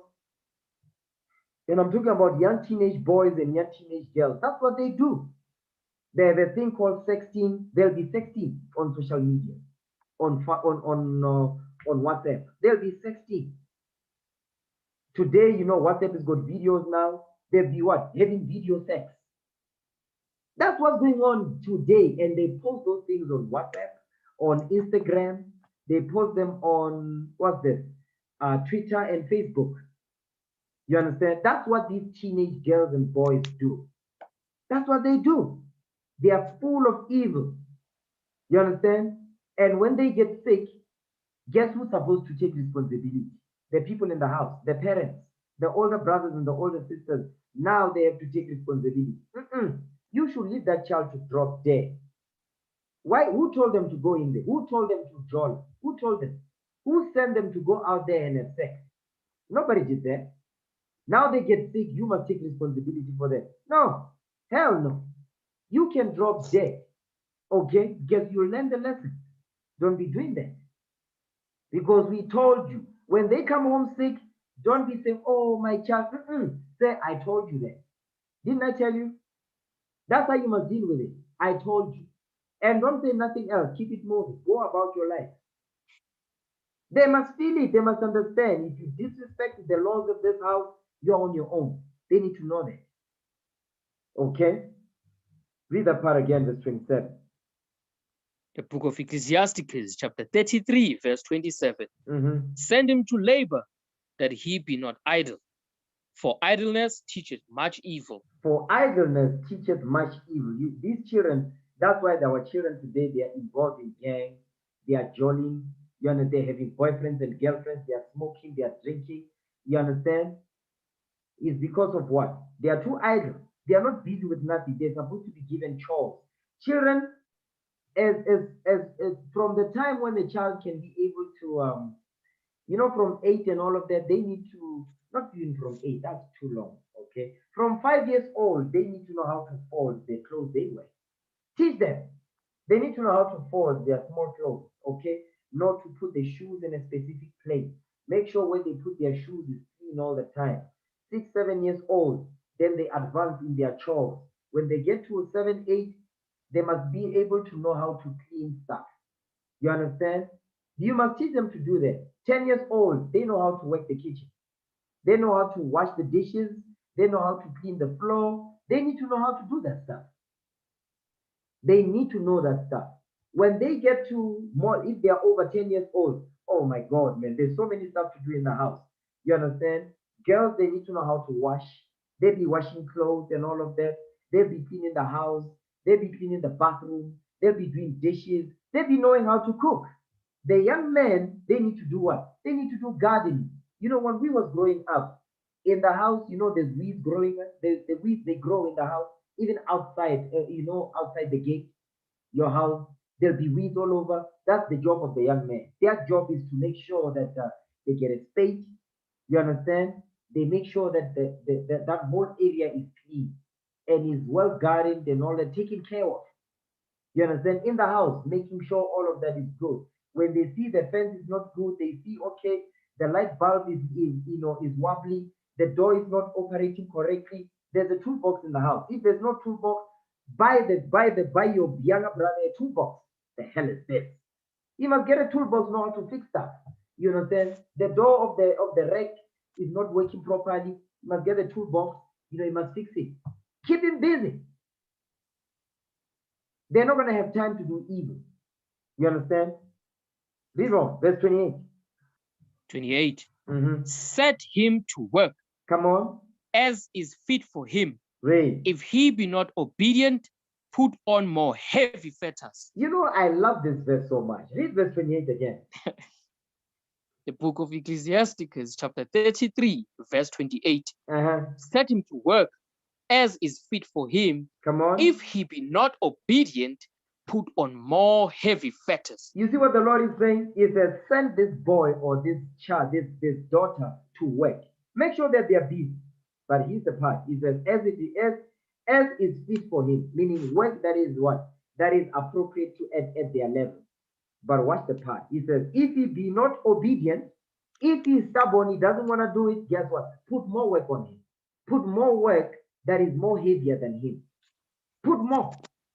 You understand? It says, put more heavy fetters. Then it must enter into the mind. If it means that the whole day they are going to be dealing with the house, they're going to be, cleaning, taking the weeds out, using the wheelbarrow, doing this and that, they must be doing that. They must be doing that stuff. Okay? They have to. If you give them, they have lip, put more stuff. I'll give you an example. You tell them to clean the yard and all that. Make sure the yard is clean. Make sure you fix the doors of the wardrobe. They're broken and all that. If they do, let's say they do it, but they are quarreling. They are murmuring and complaining about it. Don't say nothing. Let them finish. After they are done, make them to start over. Make them to start from the beginning. Don't be playing nothing. Make them to don't say just leave them to do it. After they are done, make them to do it again. That's how you must deal. You understand? That's how you must deal like a mafia. That's how you must deal with this kid. You must deal like a mafia boss. Okay? Watch this. Give me the book of Sirach 30 verse 11 now. Ecclesiastes chapter 30 verse 11. The book of Ecclesiasticus, chapter 30, verse 11. Mhm. Give him no liberty in his youth, and wink not at his follies. You see what the Lord is saying? Don't give him no liberty in his youth. Wink not at his follies. Because if you do, you're creating a monster. That boy or that girl is going to turn into a monster. And guess what? When he's a full-blown monster, guess what they start to do? You correct them, they go because they join gangs. You understand? Guess what they're gonna do? They end up killing their mothers. They end up killing their fathers. They can end up killing their older sisters or their older brothers. Why? Because now they think they've got somebody backing them in the world that don't give a damn about their parents. Let me show you what Christ said about disrespectful kids. Out of the mouth of our Lord and Savior, the Black Messiah, Jesus the Christ. This is what he said about disrespectful children. Watch this. Give me Matthew chapter 15, verse 4. The book of Matthew, chapter 15, verse 4. Mhm. For God commanded, saying, Honor thy father and mother, and he that curses father or mother, let him die the death. You see what the Lord said? This is Christ speaking. If you disrespect your father or your mother or your older sister, your older brother, the Bible says, let him die the death. You can drop dead. That's what the Bible says. It says, let them die the death. Okay? Watch this. Because if you conquer your child, this is the byproduct. Let's go to the book of Exodus now. Watch this. Exodus chapter 21. Exodus chapter 21 and verse 15. The book of Exodus, chapter 21, verse 15. Mhm. And he that smiteth his father or his mother shall be surely put to death. You see what the Lord is saying? Because today you have young girls beating their mothers. You've got young girls beating their grandmothers. You've got young boys beating their fathers and their grandfathers. You see, you hear what the Bible is saying? What is the judgment for a child, a daughter or a son that does that? Read that again. Shall be surely put to death. Meaning what? You deserve to die. You must be put to death. And guess what? Today we can't do it, but the Lord will do it. You can get hit by a car. You can get a stray bullet. Somebody can stab you. You can get a disease and drop dead. That's the Lord doing it. Okay? Jump down to verse 17. Watch this. The book of Exodus, chapter 21, verse 17. Mhm. And he that curses his father or his mother shall surely be put to death. Shall surely be put to death. They must die. But today we can't do it because we're not under the law of sacrifice. Guess who does it today? The Lord does it. The Most High God does that day. You understand? You can always count on the Lord to do it. The Lord doesn't miss when he does those things. Okay? Watch this. Give me Sirach 30 verse 11. Go back there again. The book of Ecclesiasticus, chapter 30, verse 11. Mhm. Give him no liberty in his youth, and wink not at his follies. He says, don't be laughing at the evils that he's doing. Because today, the young men, they join gangs, and I'm still going to deal with them. They join gangs, the girls, girls also, they join gangs, by the way, not just the boys. The girls do it too. You understand? He says, don't wink at their folly. When you see them going off, you better check them, because if you don't, you're creating a monster. And the day when that monster is full blown, guess what? That monster will devour you. That child is going to oppress you. That child is going to oppress you every day of your life. You understand? When he goes to jail, guess what you're going to do? You're going to have to go and bail him out. We see that in the community. You understand? You know that your son is the devil, the Bible speaks of. But whenever the police come and pick him up, guess what? You are the one that is hiding him. You're the one that is speaking for him. No, my child is not like that. Hey, what was it? Hey, what was? You know your child is the devil, but you are hiding him. Same with the girl, the sister. You know your child, your daughter is a whore. She's sleeping around all over the place. Guess what? When her name comes up, you get upset. But you know she's a whore of the community. You understand? Jump down to verse 13. Watch this. Ecclesiasticus chapter 30, verse 13. Mhm. Chastise thy son and hold him to labor, lest his lewd behavior be an offense unto thee. He says, chastise thy son and hold him to labor. Let his lewd behavior, meaning his evil, disrespectful behavior, be an offense unto you. Because he's going to be an offense unto you. You're going to find your son or your daughter offensive and disrespectful. We see that all the time. You understand? Watch this.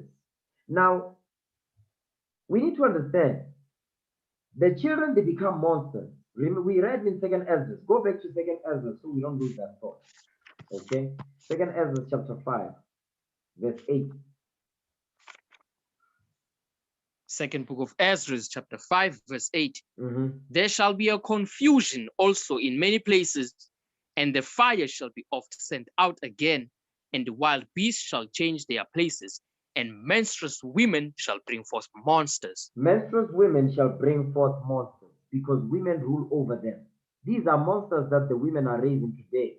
Because today, another thing also is that when it says monstrous women shall bring forth monsters, women rule over them. Because even if there's mother and father in the house, when the father corrects the children, the black woman, she will open a big black mouth to say, no, yazohlukumeza abantwana, hey, what?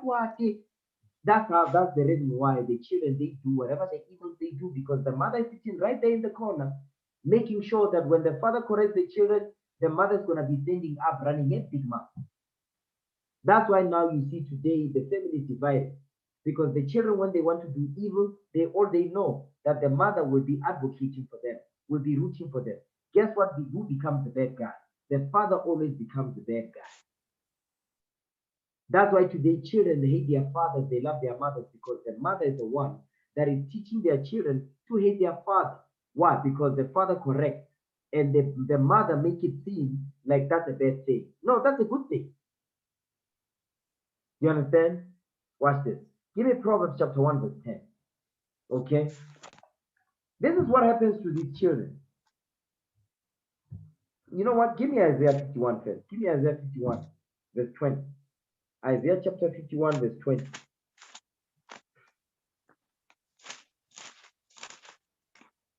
The book of Isaiah, chapter 51, verse 20. Mhm. Thy sons have fainted. They lie at the head of all the streets as a wild bull in a net. They are full of the fury of the Lord, the rebuke of thy God. It says, thy sons have fainted. Let's talk about the young men now. Thy sons have fainted. They have fainted from who they are. They are unconscious. It says they lie at the head of all the streets. What is at the head of all the streets? What is that? The street corners. That's why you go to Ekasi. Every corner, you always see young boys at the corner. You understand? Smoking weed, sagging their pants, drinking now, especially now with the lockdown. Young men are drinking now. You understand? And when you go to the shops now, when you go to ShopRite, you go to Pick and Pay, you go to Woolworths, you go to Checkers, guess what you find in the shelves? You find alcohol-free beer. Anybody ever seen that? Yes, sir. Alcohol-free beer. You see a Savannah, they say alcohol-free. You see an Amstel, alcohol-free. What do you think they are doing? These nations, these other nations, the white men, the Chinese, the Japanese, the Arabs, what are they doing in these shops? They are teaching the young men and the young women to drink. Because I remember when I was still in high school, this was years ago, okay, they had this thing called control. I don't know if anybody knows that. It was like a white stick, and at the end of it, it had a red, it had like a red thing at the end of it. Like it was like Yes, it was shaped like a cigarette, but it was a sweet, right? Mm-hmm. So I noticed when I was in high, because I used to eat that. You understand? But what I noticed that when I was in high school, young men, they used, because you hold it like a cigarette. Okay? Some of them, they'll be holding it, they don't even eat it. It's sitting in the mouth like a cigarette. And guess what? As we started to progress in our grades, going to grade 10, grade 11, and so forth, guess what started to happen? The same boys that were in standard 6, standard 7, standard 8, because that's when they were called when we was in high school. Guess what? By the time they go to matric, the majority of them were smoking for real. They were smoking for real. So what you think these alcohol-free beer they are about? That's a version of the control. That's what it is. By the time this lockdown is over, which is never going to be now, which will never happen, but guess what? In the next coming years, these young teenagers that you see today, in the next coming years, they'll be deadbeat black men. They'll be drunkards. And the sisters too, by the way, because the sisters are doing it. Okay?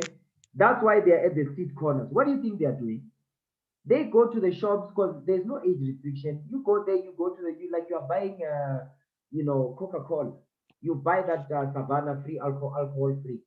You pay. They don't really check your age. The young men at the street corners, that's what they are drinking. Savannah alcohol free. Heineken alcohol free. Taking their pants, smoking weed, smoking cigarettes, doing drugs, raping, murdering, stealing, terrorizing, robbing. That's what they are doing. The whole day, mostly cars, because I live in Kasi, I see this stuff. Every day, young men at the street corners selling amatai. You understand? Amatai is the whole day or playing cards. That's what we're reading here. Read that again, verse 20. The book of Isaiah, chapter 51, verse 20. Thy sons have fainted. They lie at the head of all the streets as a wild bull in a net. They are full of the fury of the Lord, the rebuke of thy God. You see that thing? They lie at the head of all the streets. They are always at the street corners as a wild bull in a net. They are not just like any bull. No, they are wild. What does that mean? They are out of control. They are disrespectful. You cannot tell them nothing. That's the wild bull. That's why it says, as a wild bull in a net, in a cage. Okay? They are full of the fury of the Lord. They are full of God's anger. You understand? The rebuke of their God. Watch this. Give me Proverbs chapter 1, verse 10 now. Proverbs chapter 1, verse 10. The book of Proverbs, chapter 1, verse 10. My son, if sinners entice thee, consent thou not. This is a commandment. Okay? It says, my son, if sinners entice thee, consent thou not. Who's the sinners that are going to entice our sons and our daughters? Is the gangs. You know, you see these gangs that they group. You see from 10 years old and up to like 18 years old, up to 20, 21. You start to see the young men, they travel in gangs. You understand? It says, let's meet at corner such and such. They go there. They'll be there in the night times. You understand? They leave the house, they'll be going there. Rashangana at the corner, they'll be talking about some girl next door. They'll be talking about that girl next door. And guess what? The same young men, guess what they do? When one of them has a girlfriend, guess what happens to that girlfriend? All of them are going to sleep with her. They're going to run a train on her. I've had stories where the young men, one of them or two of them have a girlfriend. You know, there's two boys in the group that have a girlfriend. There are maybe 5 or 6 of them. They meet with the girlfriend. Guess what happens? All the boys, they're going to end up sleeping with those girls. Some of them, because they're sexually active and all of that, they are on their menstrual. I've had stories where they had to wait in the middle of the thing. They had to wait for the sister to finish her menstrual. Because remember, there's time when they have a heavy flow, especially in the beginning of the 7 days. They wait. They'll be standing there, waiting for her to finish. As soon as she's done, they go and they do it again. When she's flowing again, they stop. They would listen. That's some evil stuff going on today. You understand? That's where teenage pregnancy happens. Teenage pregnancy. And guess what end up happening? They end up gang raping the girls. That's what end up happening. We've had stories. You understand? Just read Daily Sun, you will see these horror stories. You understand? Read that part again, verse 10. The book of Proverbs, chapter 1, verse 10. My son, if sinners entice thee, consent thou not. Who's the sinner? This going into peer pressure. Peer pressure. From 10 years old and up, 13 years old, 14, 15, 16 years old, peer pressure going on up to 21. Peer pressure. When it says the sinners entice you, that's the pressure that you get from your peers. those that are in your same age group. Watch this. Give me the book of Luke chapter 7 verse 31. Luke 7 verse 31. The book of Luke, chapter 7, verse 31. Mhm. And the Lord said, whereunto then shall I liken the men of this generation? And to what are they like? You see what he's asking? What is the man of this generation like? Because today, the men of this generation, they don't have common sense. They don't lead by example. They don't set the right example. The young men that are coming after them, they're doing the same dumb stuff. Okay, come on. They are like unto children sitting in the marketplace. You see that thing? They are like children sitting in a marketplace. The same children that you see that we read about in Isaiah 51 verse 20, Proverbs chapter 1 verse 10, that's the same one. They are like unto children sitting in a marketplace. That's the street corners. Okay, come on. And calling one to another. You see that thing? And calling one to another. That's why the book of Proverbs says, my son, if sinners entice thee, consent thou not. The enticement is that when they call you, for you to join their group. Okay? Calling one to another, saying what? And saying, we have piped unto you, and ye have not danced. We have mourned to you, and ye have not wept. Because this part when it says we have piped unto you and ye have not danced, that's when you don't consent. But if you don't consent, when they pipe unto you, guess what? You're gonna dance to the tune. You understand? It says we have mourned unto you, ye have not wept. But if they mourn unto you, meaning they complain, when every time I must be you don't go. So that's what they say.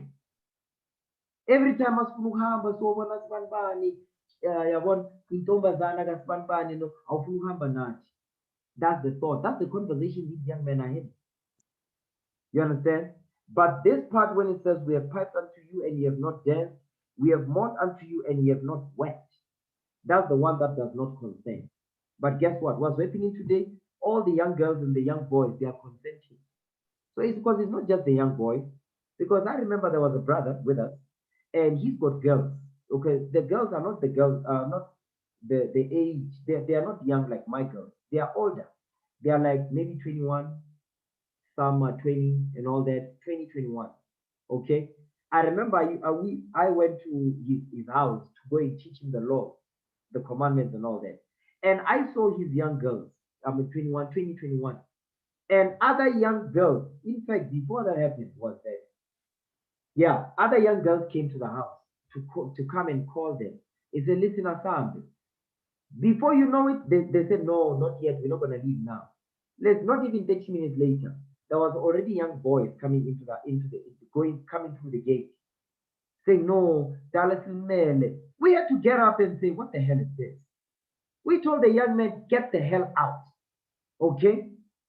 Get the hell. This is not the teaser. This is not summit where you come and pick up balls up in here. You know, get the hell out.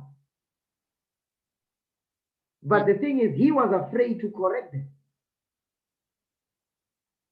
They are so disrespectful, they even went as far as to come into the house. You understand? And we had to check the girls too. They ended up sitting with us. They ended up having to learn the scriptures. You understand? But he wasn't consistent in attending the classes. So guess what happened? Now the girls are back into the world. You understand? But that's the point. Go back to Proverbs chapter 1 verse 10. You know what? No, give me Proverbs 4 verse 14. Proverbs chapter 4 verse 14. We're still dealing with peer pressure, gangs. Okay, read that. The book of Proverbs chapter 4 verse 14. Enter not into the path of the wicked, and go not in the way of evil men. That's peer pressure. Because when they call you, you're going to go. And guess what? When you go, whatever evil they do, you are part of it. And guess what? That one day, it could be your last day. You go there, they do some evil. Instead of other people getting hurt, you get put to death. You understand? And your family has to go there and carry you in a body bag. You understand? Next verse. Verse 15. Avoid it, pass not by it, turn from it and pass away. You see what it's saying? Don't go into the way of evil men. That's talking about peer pressure. You understand? Come on. For they sleep not, except they have done mischief, Mm-hmm. and their sleep is taken away, unless they cause some to fall. That's the key right there. It says, for they sleep not, except they have done mischief. That's why whenever these young boys, they come together, that's the peer pressure. You understand? But you know, adolescent stage. They're in that adolescent stage. Guess what? Before they go to sleep, they're already planning. Okay, kusasa manje siyakuphi kusasa. Yeah, fanele sobona sibanibani. So saying the so na so na so. You understand? That's what they do. They discuss the evil they are going to do. Okay, for they sleep not, except they have done mischief. They've jumped into somebody's house because there's a girl in there. Guess what? The father in there might have a gun and not kill you, but then paralyze you. You end up on a wheelchair for the rest of your life. The reason why these young men don't think like this is because they don't have brains. You understand? The brains are not operational. The brain is empty. They need the laws of God. They need the new software. They need their hard drive to be reset. You need to format the hard drive. That's the mind. It must be formatted. Then you need to start a new progress, which is the law. Okay, come on. Verse 17.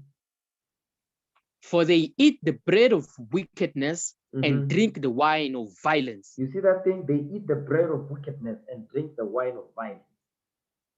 So that's why they what? They rob, they murder, they steal. You understand? They cheat, they rape.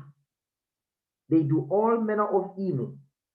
Why? Because the peers are the ones that are pressurizing them to do it. Because some of them in these gangs, they don't want to do it. But because there's no father in the house, that's why they do it. Okay? Go back to Proverbs chapter 1, verse 10. Proverbs chapter 1, verse 10. My son, if sinners entice thee, consent thou not. Consent thou not. Watch this. I want to share something real quick. If sinners entice thee, consent thou not. Watch this. I'm going to share my screen real quick so everybody can see what I'm looking at. Now, these are gangs, okay? There's a show called Street Talk. This is an old show, but just watch this, okay? Anybody can see my screen? Yes, sir. Oh, please. Than a black man. Move on, move forward.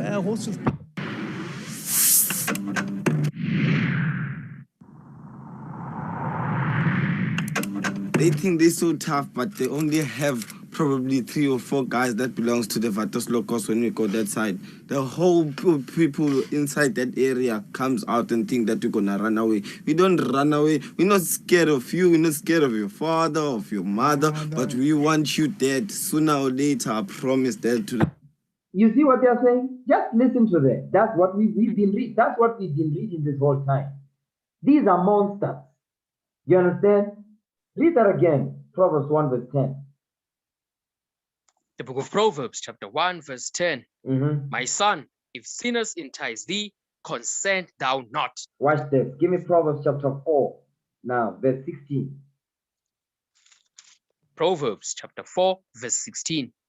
For they sleep not, except they have done mischief, and their sleep is taken away, unless they cause some to fall. You see what they are saying? We're not scared of your father, your mother, whoever. They say they swear to the Lord that they're going to do that. We're going to kill you. Okay, come on. Verse 17. For they eat the bread of wickedness and drink the wine of violence. That's what you are seeing here. Okay? The Lord.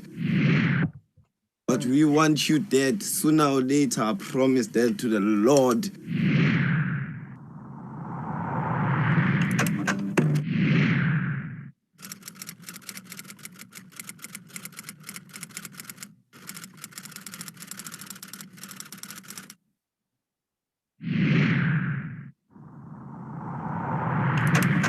My name is Mgol and I live here in Delft. 15 years old. You see that thing? 15. 15 years old.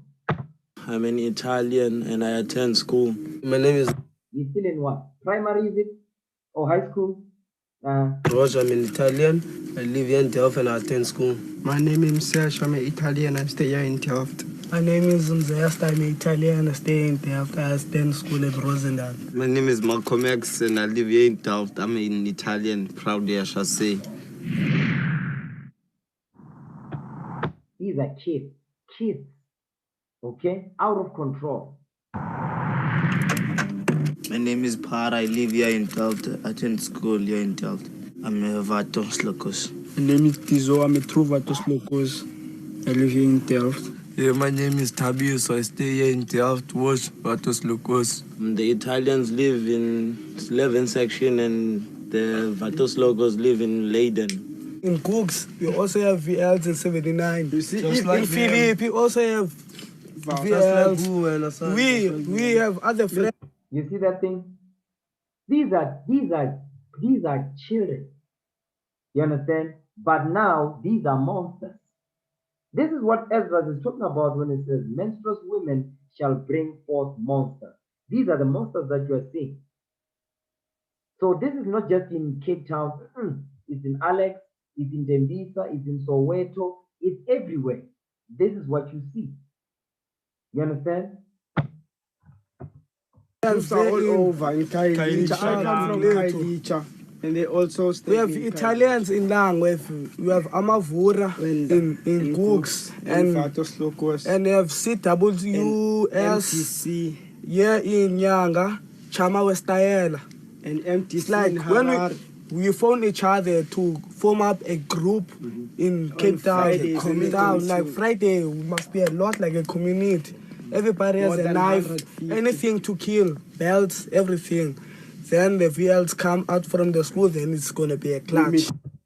It must be a lot like a community. Everybody has a knife, anything to kill. You see that? Anything to kill. Belts, everything.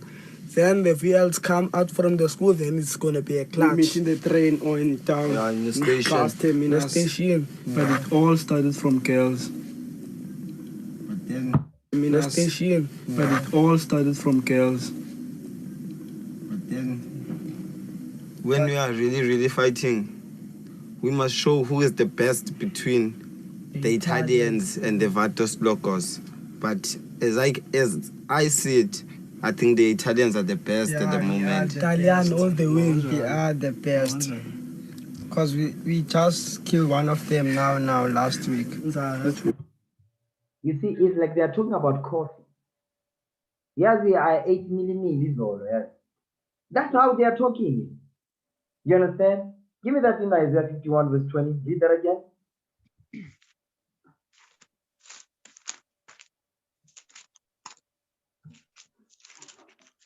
Isaiah chapter 51, verse 20. Thy sons have fainted. They lie at the head of all the streets as a wild bull in a net. They are full of the fury of the Lord, the rebuke of thy God. You see that thing? They are full, they says, as a wild bull in a net. That is what you are seeing here. These are wild bulls. They are out of control. They are uncontrollable. You understand? Yes. We catch him here at the rent office. He was standing with his girlfriend there. So we. You see that thing? Because now you see what happens when these teenagers get together. Some of them, they not some. All of them, they have girlfriends. They make their business to find a girlfriend. And guess what? Also, there's gangs. There's gangs that are comprised of girls. I'm gonna play that in a second. But what you are seeing here is that guess what happened to those girls that are part of these gangs? How do you think these girls get initiated? Everybody in the gang must sleep with everybody in the all the men in the gang must sleep with the new girl. All of them. That's how they get initiated. You understand?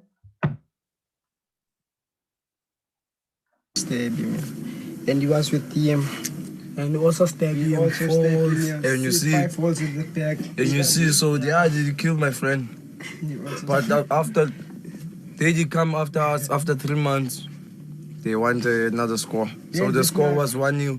So they wanted a balance that the score was 1-1. Yes, this man, I use it. Let's take him. I use this to chase them out of the train while the train is in motion. I take it out and I tell them, get food is my baby. I can't it's a blow down the feet.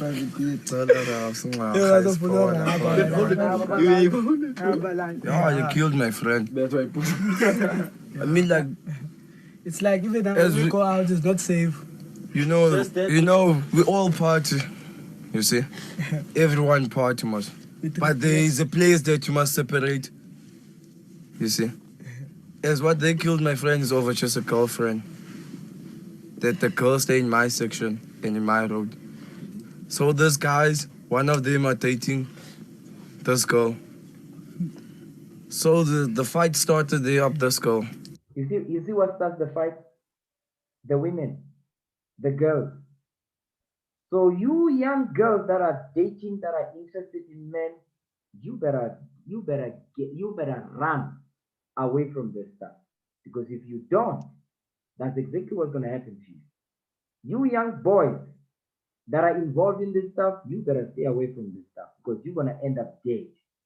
Okay? They're going to give you a Colombian necktie. You know what a Colombian necktie is? They're going to find you hanging on a tree or something. That's a Colombian necktie. You understand? But you see, these teenagers, they don't see this reality because they don't believe, because they think, oh no, they are just trying to scare us.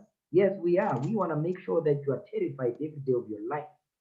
Because if you don't want to apply what is written in this book, you're going to die. Tell you straight. You understand? After that, we met that guy that went to my friend's girlfriend, and we stabbed him down. And so they came after me last week. He stabbed me at the back. Show them, man. Show them. Show them. Show them. Show them. Show them. Show them. Sister. Couldn't dance at the party. Couldn't dance at the party. Couldn't dance. You couldn't dance at the party. Turn around, let us see. Turn around. Yo, oh, nice man.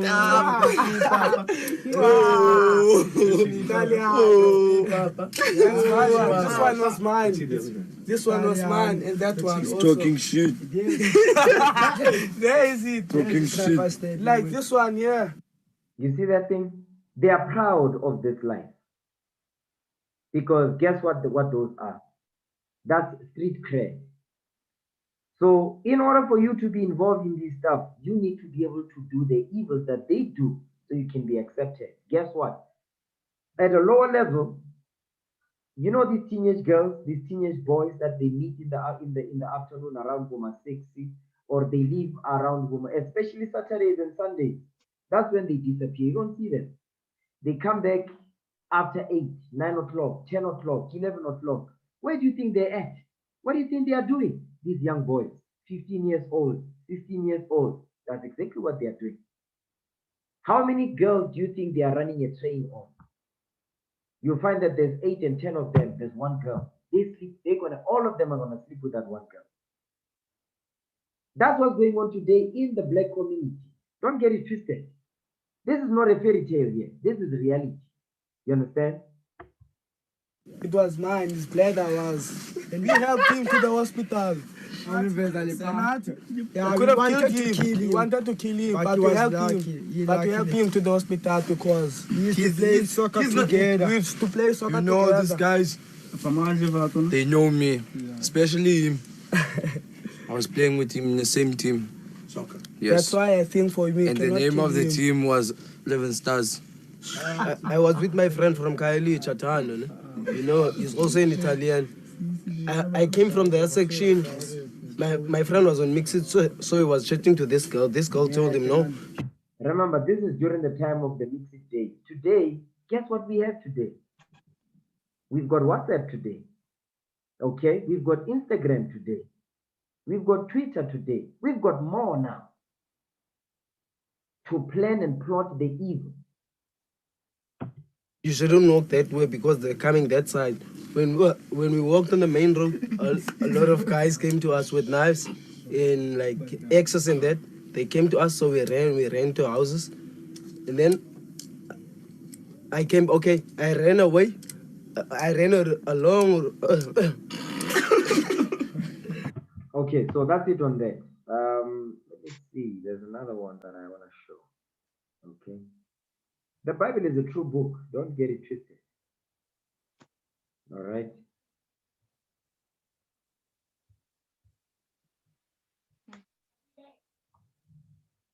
Okay, so this one is like, I think a teenage girl was killed.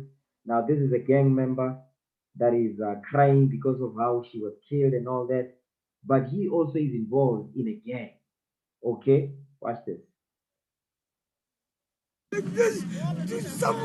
With dried blood on his head from a fall in the local bar, this man, a convicted criminal, says he too has raped and served time in prison. But he says the killing here of 17-year-old Anine Boyson was so brutal that even he is haunted. He tells me, when I close my eyes at night, I think how her inner voice cried out for help. But we, the community, didn't hear. I feel very bad because I knew her well. And the reason why the community heard what was going on, but the community didn't go out. You know why? Because they are afraid of these young boys that are oppressing the elders, the young boys that are oppressing the people in the community. That's why it says, and children are their oppressors and women rule over them. So he came over to us to insist that his gang, a violent criminal network called the 28s that are feared in communities like this, had nothing to do with the attack. He said, for everyone that's a 28, we were not part of this. Only that individual is to blame. Responsible, he and 2 others have been arrested, say police.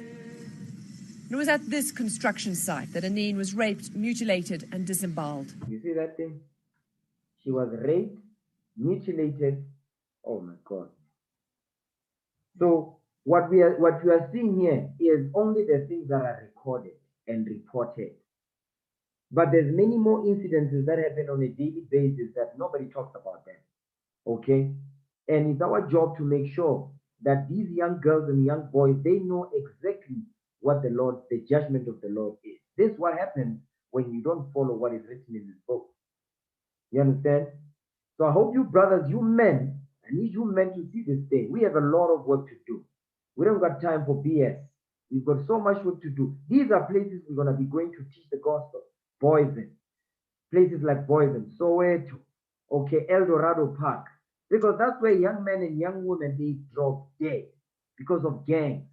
They are terrorized by what? By these monsters. These monstrous children, they are terrorizing the community. Nobody's standing up. You understand? So we have a lot of work to do. Understand that thing? She survived the attack, but died later in hospital. Her injuries so horrific that the doctors and nurses who treated her were traumatized. It can't just be a straight murder. No one will do such an horrendous deed on anyone else. I'm convinced there's some gang and some prison gang initiation that is linked to this particular murder and rape. So this is like a rank here within the gang that you were in. And you were in the? The 26. The 26ers. Wilfred Yankee says he was tattooed in prison, badges on his skin that defined his gang, the 26ers. They say they've been rehabilitated, but still understand the rituals of gang life. He tells me, when someone wants to join a gang, the gang leaders say, here's a knife, go stab. You see that thing? You're not going to join for free. You must prove yourself that you can actually do what they've done also. Shoot someone, and they do it as a test. But Anine's death was not part of that rite of passage, says Yankees. Yankee says, I don't understand why they did it. She maybe said, I don't want you anymore. Then the action started there, but I can't say. But it is drugs, wine. Drugs may help to explain what happened, but not why Anine was butchered. So it seems that even the most hardened criminals are searching for answers.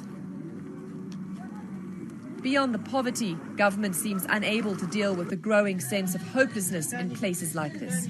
As the gangster grips my hand, seemingly reluctant to let go, still upset, his solution is to call for more violence. One person must be executed and must be laid to death. Robin. You see that thing right there? This is a vicious cycle. It's never going to end. The only thing that's going to break this vicious cycle is God's commandment.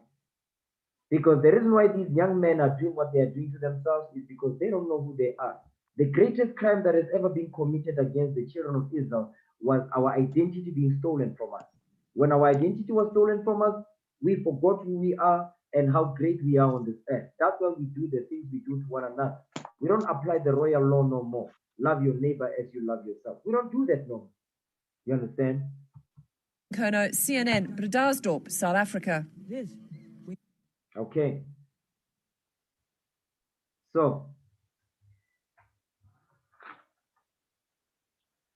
go back to Proverbs. Proverbs chapter 4. No, Proverbs chapter 1 verse 10. One more again.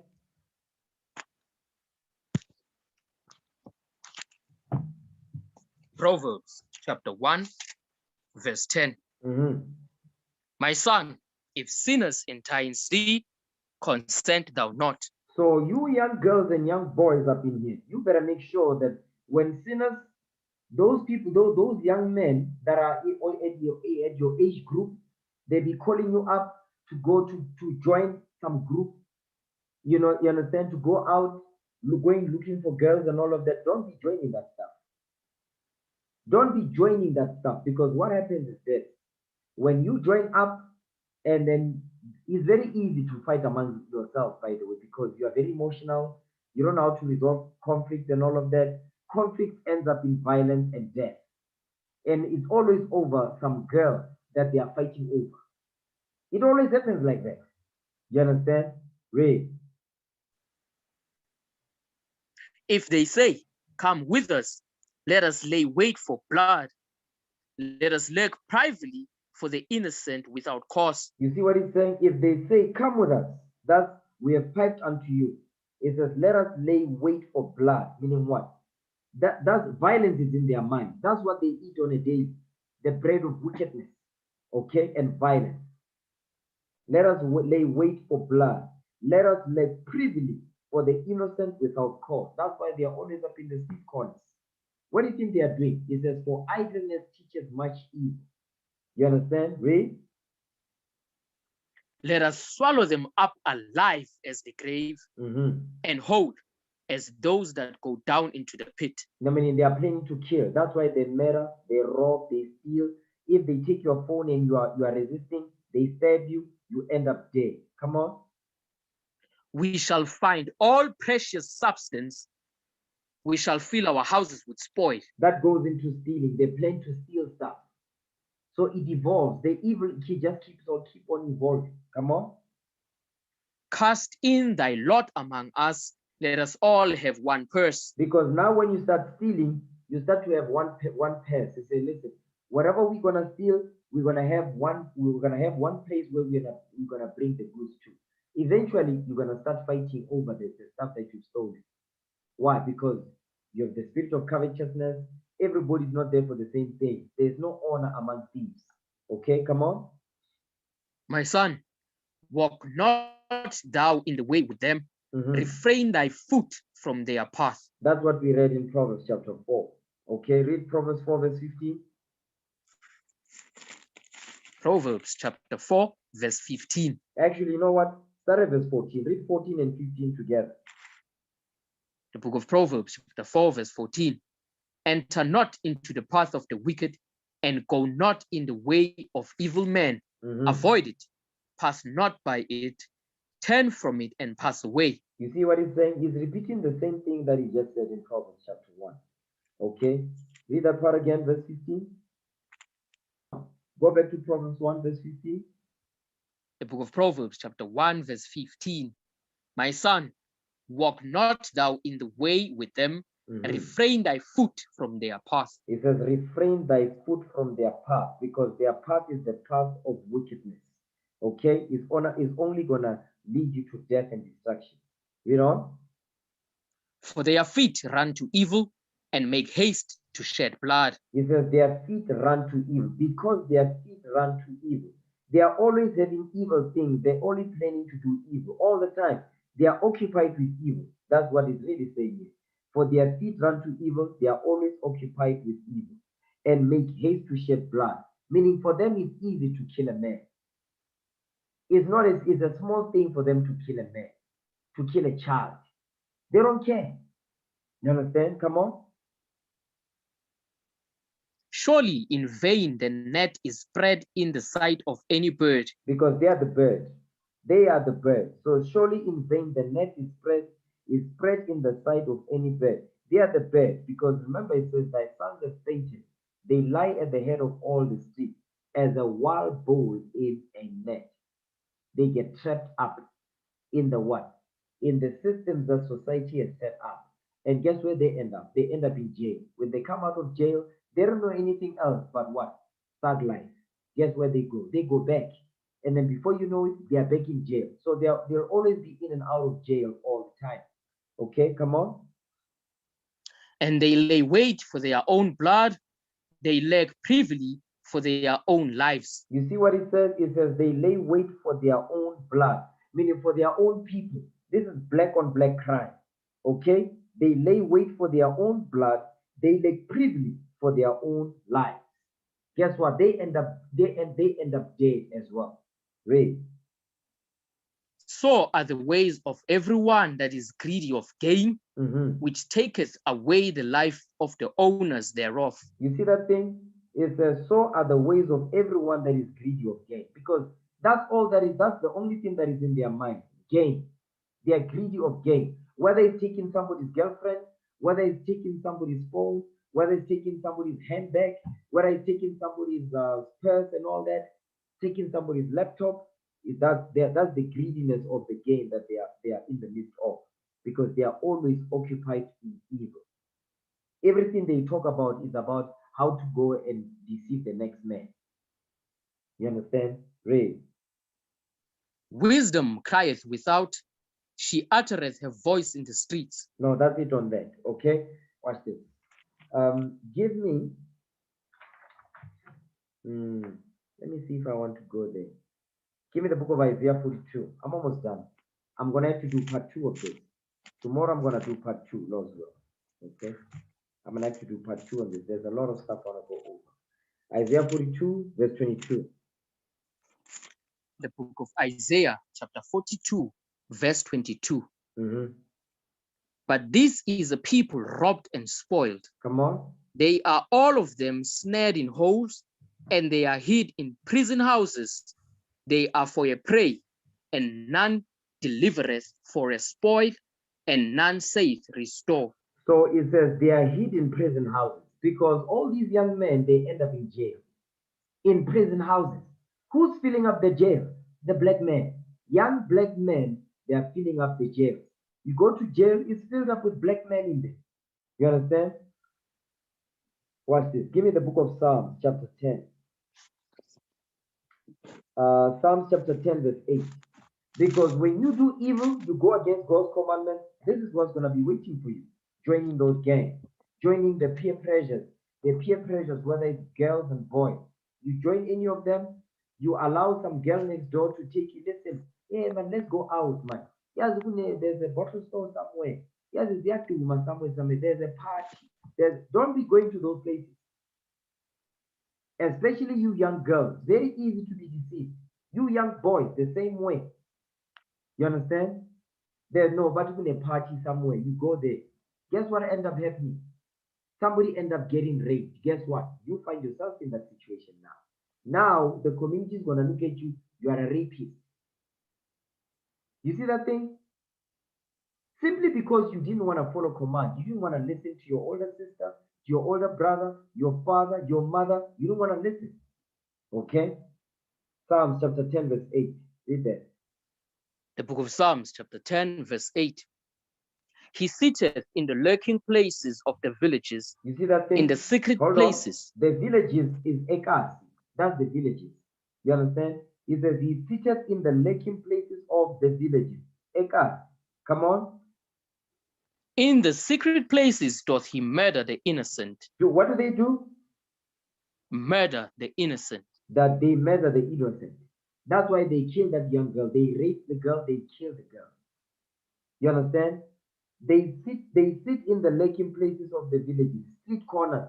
Once the sun goes down, it's 7 o'clock, 8 o'clock, you'll find young men at the street corner, drinking, smoking. What do? They be robbing the people. You understand? It says, in secret places does he murder the innocent. Read on. His eyes are privily set against the poor. Their eyes are privily set against the poor. Read on. He lieth in wait secretly as a lion in his den. He lieth in wait to catch the poor. He doth catch the poor when he draweth him into his net. You see that thing? When he draweth him into his net. He says he lieth in wait secretly as a lion in his den. Because what do lions do? They tear in pieces the prey. That's what these young men do. You understand? That's what they do. And if the girl does not want to, but guess what happens? The next day when they see the girl, they end up beating the girl. They end up beating the girl. They end up raping the girl. That's what happens. They end up killing the girl. Ray. He croucheth and humbleth himself, that the poor may fall by his strong ones. Okay, read that part again. The book of Psalms, chapter 10, verse 10. He croucheth and humbleth himself, that the poor may fall by his strong ones. Usually, a lot of the times, you see these young boys that are doing evil at night, you know, when the sun goes down and they be doing evil. In the morning, you'll never suspect them. When they talk so soft. You'll never suspect, oh, that's the demon right there. You'll never suspect. As soon as the sun goes down, the demon jumps, the demon comes up. You understand? That's why when a crime goes down, they be like, no, it's no, that one, the one that greets all the time, no, that's the one right there. You understand? Read on. He had said in his heart. Actually, you know what? Read verse 11. Book of Psalms, chapter 10, verse 11. He had said in his heart, God hath forgotten. He hideth his face, he will never see it. You see that thing? In his mind, he says, no, the Lord is forgotten. The Lord doesn't see what I'm doing. That's the mindset. You understand? That's the mindset. Okay? Watch this. I'm going to deal with teenage pregnancy, but not today. Okay? Not today. Not today. I've got a couple of things I still want to deal with. I want to deal with diseases, teenage pregnancy, diseases, and drugs. I'm going to be dealing with that. Okay? So tomorrow I'm going to do part 2 of this. I'm going to end the class right here. All right? Let's break bread. For I have received of the Lord that which also I delivered unto you, that the Lord Jesus, the same night in which he was betrayed, took bread. And when he had given thanks, he brake it and said, Take, eat. This is my body, which is broken for you. This do in remembrance of me. After the same manner also he took the cup when he had supped, saying, This cup is the New Testament in my blood. This do ye, as oft as ye drink it, in remembrance of me. For as often as ye eat this bread and drink this cup, ye do show the Lord's death till he come. Wherefore, whosoever shall eat this bread and drink this cup of the Lord unworthily shall be guilty of the body and blood of the Lord. But let a man examine himself, and so let him eat of that bread and drink of that cup. For he that eateth and drinketh unworthily eateth and drinketh damnation to himself, not discerning the Lord's body. For this cause many are weak and sickly among you, and many sleep. In the name of our Lord and Savior Jesus Christ, we pray. Amen. Let's give the Most High hand for that. All praise to the Most High. All praise to the Lord. All praise.